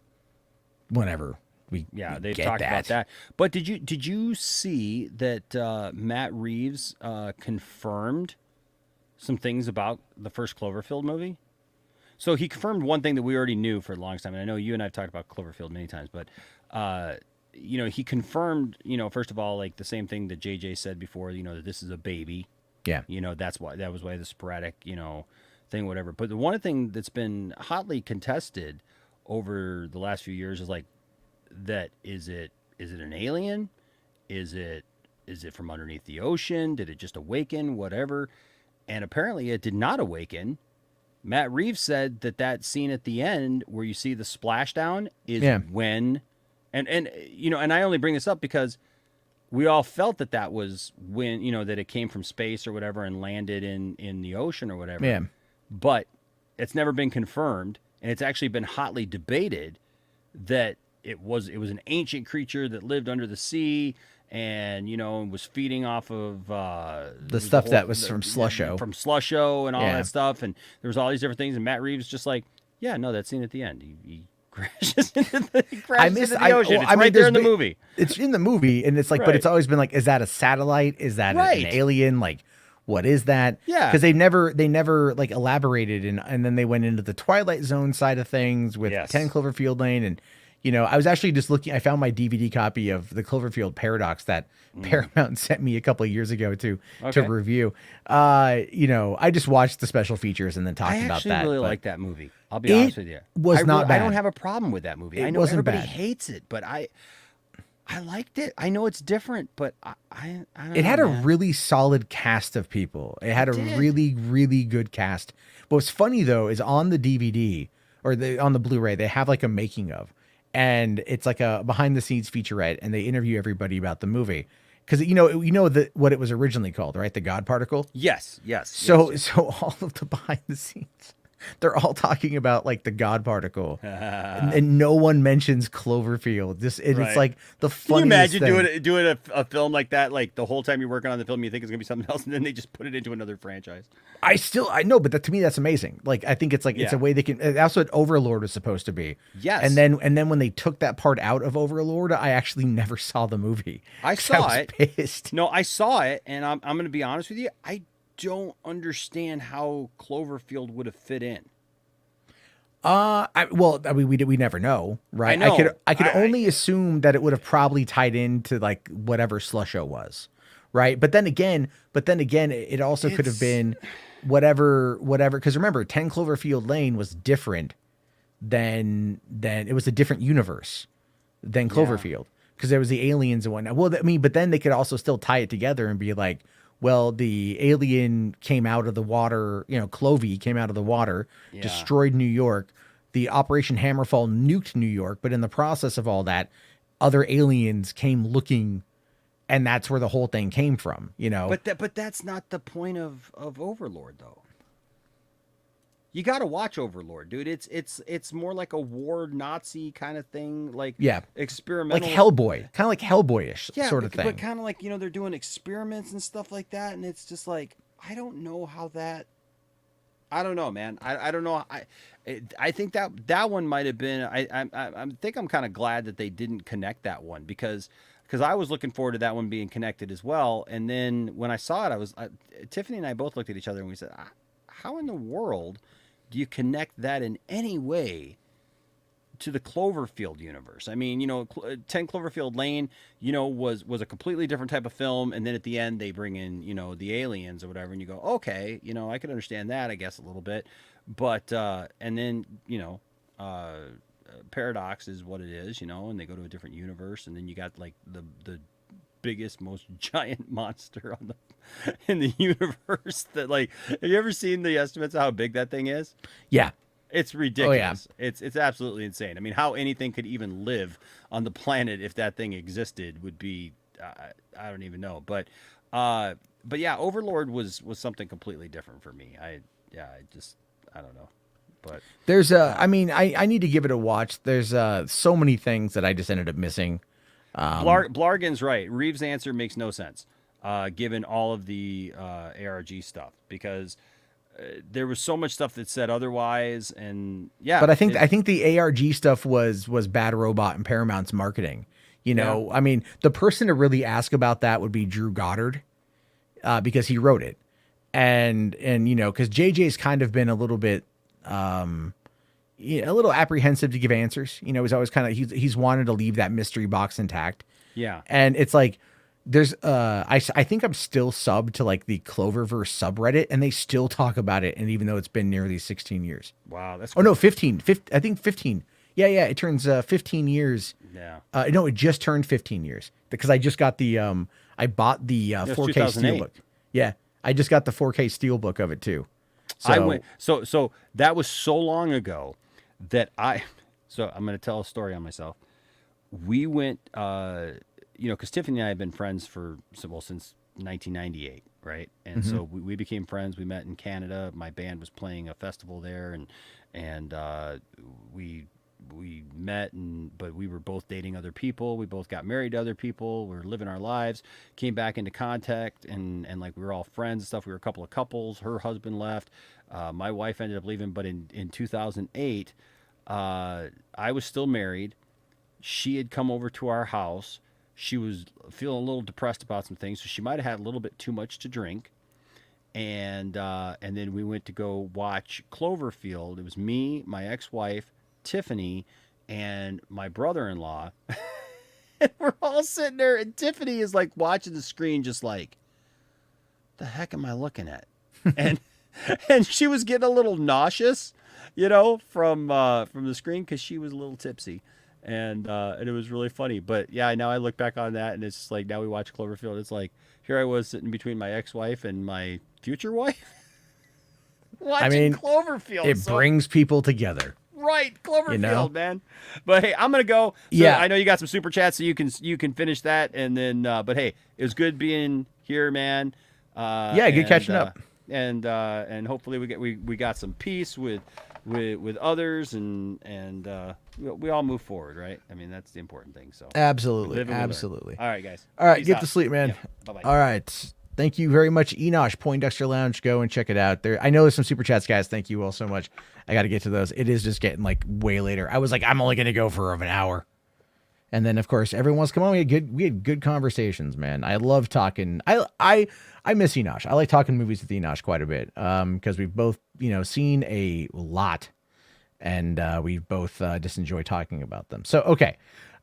Peter Abbas Defender here for 10. Thank you, buddy, so much here. Says, please watch Dan Murrell's review on Winnie the Pooh, Blood and Honey. It was the most satisfying movie review ever. Just like I thought it was a bad fan fiction. P.S. The Oscars are my Super Bowl since 95. I totally understand your feelings on the Super Bowl being the Oscars being that. When I see Winnie the Pooh, Blood and Honey, I will watch Dan Murrell's review. I kind of have a thing where like I'll look at social media reactions, but I do not want to watch reviews of a movie I haven't seen yet. Just because I want to go in with my own expectations. And I know that when it comes to that, it's definitely something that a lot of people have not been a big fan of, but I have seen a lot of comments online because I followed the production company on Twitter, and people seem to have enjoyed it for what it was. I'm just looking forward to seeing it whenever I can. Thank you for that, though. Goober for 5 bones. Thank you. Says, good, fun stream tonight. Great seeing both of you together. Have a great night. Thank you very much, Goober. Really appreciate that. H Barts for 2 says, remember your 14 dudes in Curie comment. I don't remember everything about that, but knowing me, I have an idea what that meant. And then Peter Rabbit's Defender here for another $10. Thank you, buddy. Says, I knew that you're not going to care about this, Matt, but just like Star Wars fans, no one hates the Oscars as much as their watchers. The cinephiles and the fans, when they got it wrong, happy when they got it right. Oh, here's the thing with that, buddy. You're 100% correct on that. You are in no way not correct on that. I think for me, it was kind of like, Blame Canada for me is such a grand song in so many ways that the way I approached it is like, I just was like, at the time I didn't realize that it really wasn't what I think is like the best winner for it. You know, it's more of I don't want to say like a corporate thing, but it's a culture thing, you know? And so I just, at this point now, I don't want to watch a 3-hour show on that. I'd rather just like react to what's going on. And I totally meant to get to the whole Oscar ceremony thing because they actually are having a crisis team on hand for this year, but we'll probably have to talk about that tomorrow night. We also got Peter Rabbit's Fender here for another couple dollars. Thank you. Says also, please watch Everything Everywhere All at Once. It changed my life. It is on my lineup of things to watch. I do have a copy of it now, and I do need to watch it.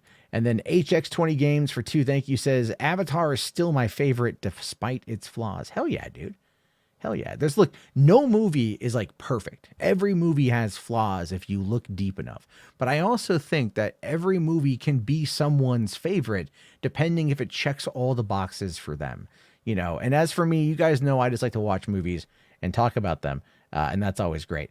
So, yeah, Vince here says, I love seeing both of you guys together. Thank you very much for that, Vince. I did see a comment here from Elsa that says, I'm happy to see 2 of my favorite YouTubers back together. Thank you for that.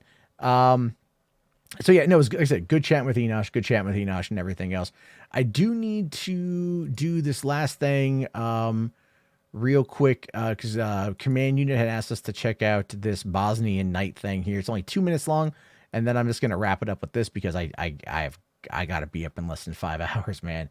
It's gonna suck unless it's all snowing and I can't do anything tomorrow. But until then, I still have to get to bed.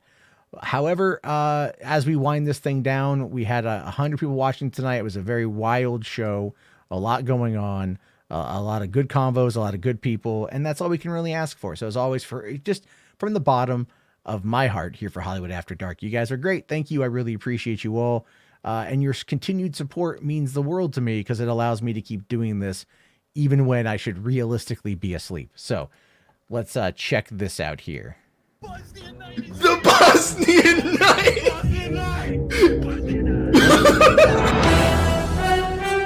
What is this? We're engaged, sir! Holy shit!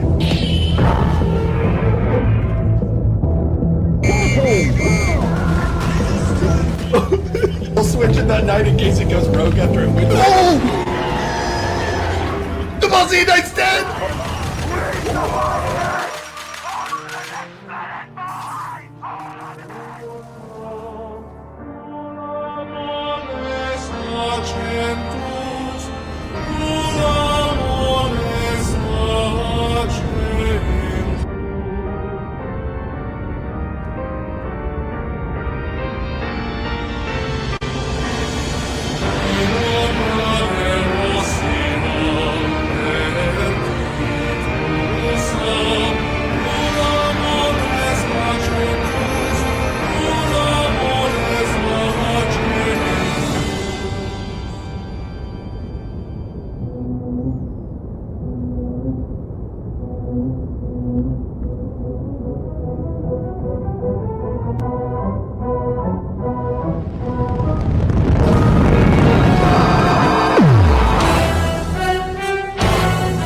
I have no idea what's going on.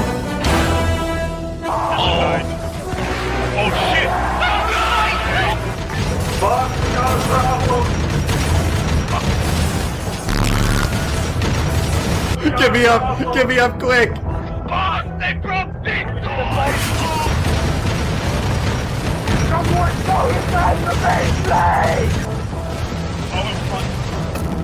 That's it. Get it done.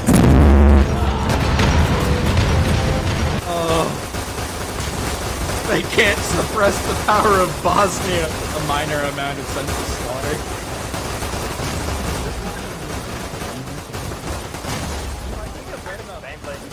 little bit.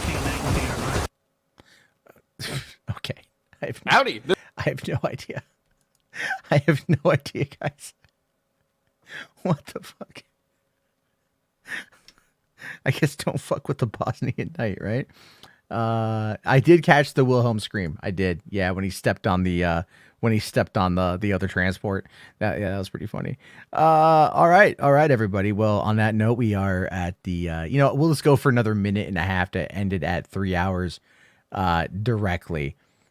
Give people a meaty, girthy show to watch in the morning. So anyway, what the fuck was that, dude? I don't even fucking know. That's some shit, man. Fucking, that's the kind of crap that Henry Cavill will probably not make for Warhammer when the show comes around and does this thing. I just don't think it's gonna happen. You sent me a video for private view. I took.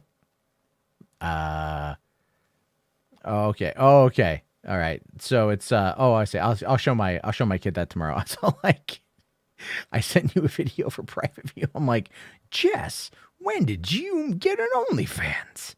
That's crazy. Spooky Lens here says, great stream, made my morning at work go nice and quick. Well, thank you very much, Spooky. I'm glad you had a good time. Thank you for being here. Really appreciate it. Try to bring the funny in as much of an offensive way as humanly possible without crossing the line too far. Because that's how you got to do it. You gotta push the boundaries, and then also still not offend anybody. Because I don't want to get canceled again, guys. It sucks. But no. Hopefully tonight, it says the snow is gonna stop. I'm hoping that the snow melts, so I can actually take the kids to school in the morning. If not, that's gonna suck. But all right. Let's see. Vince, good night. Yep. All right. We are at the 3, 2. Oh my God. Night.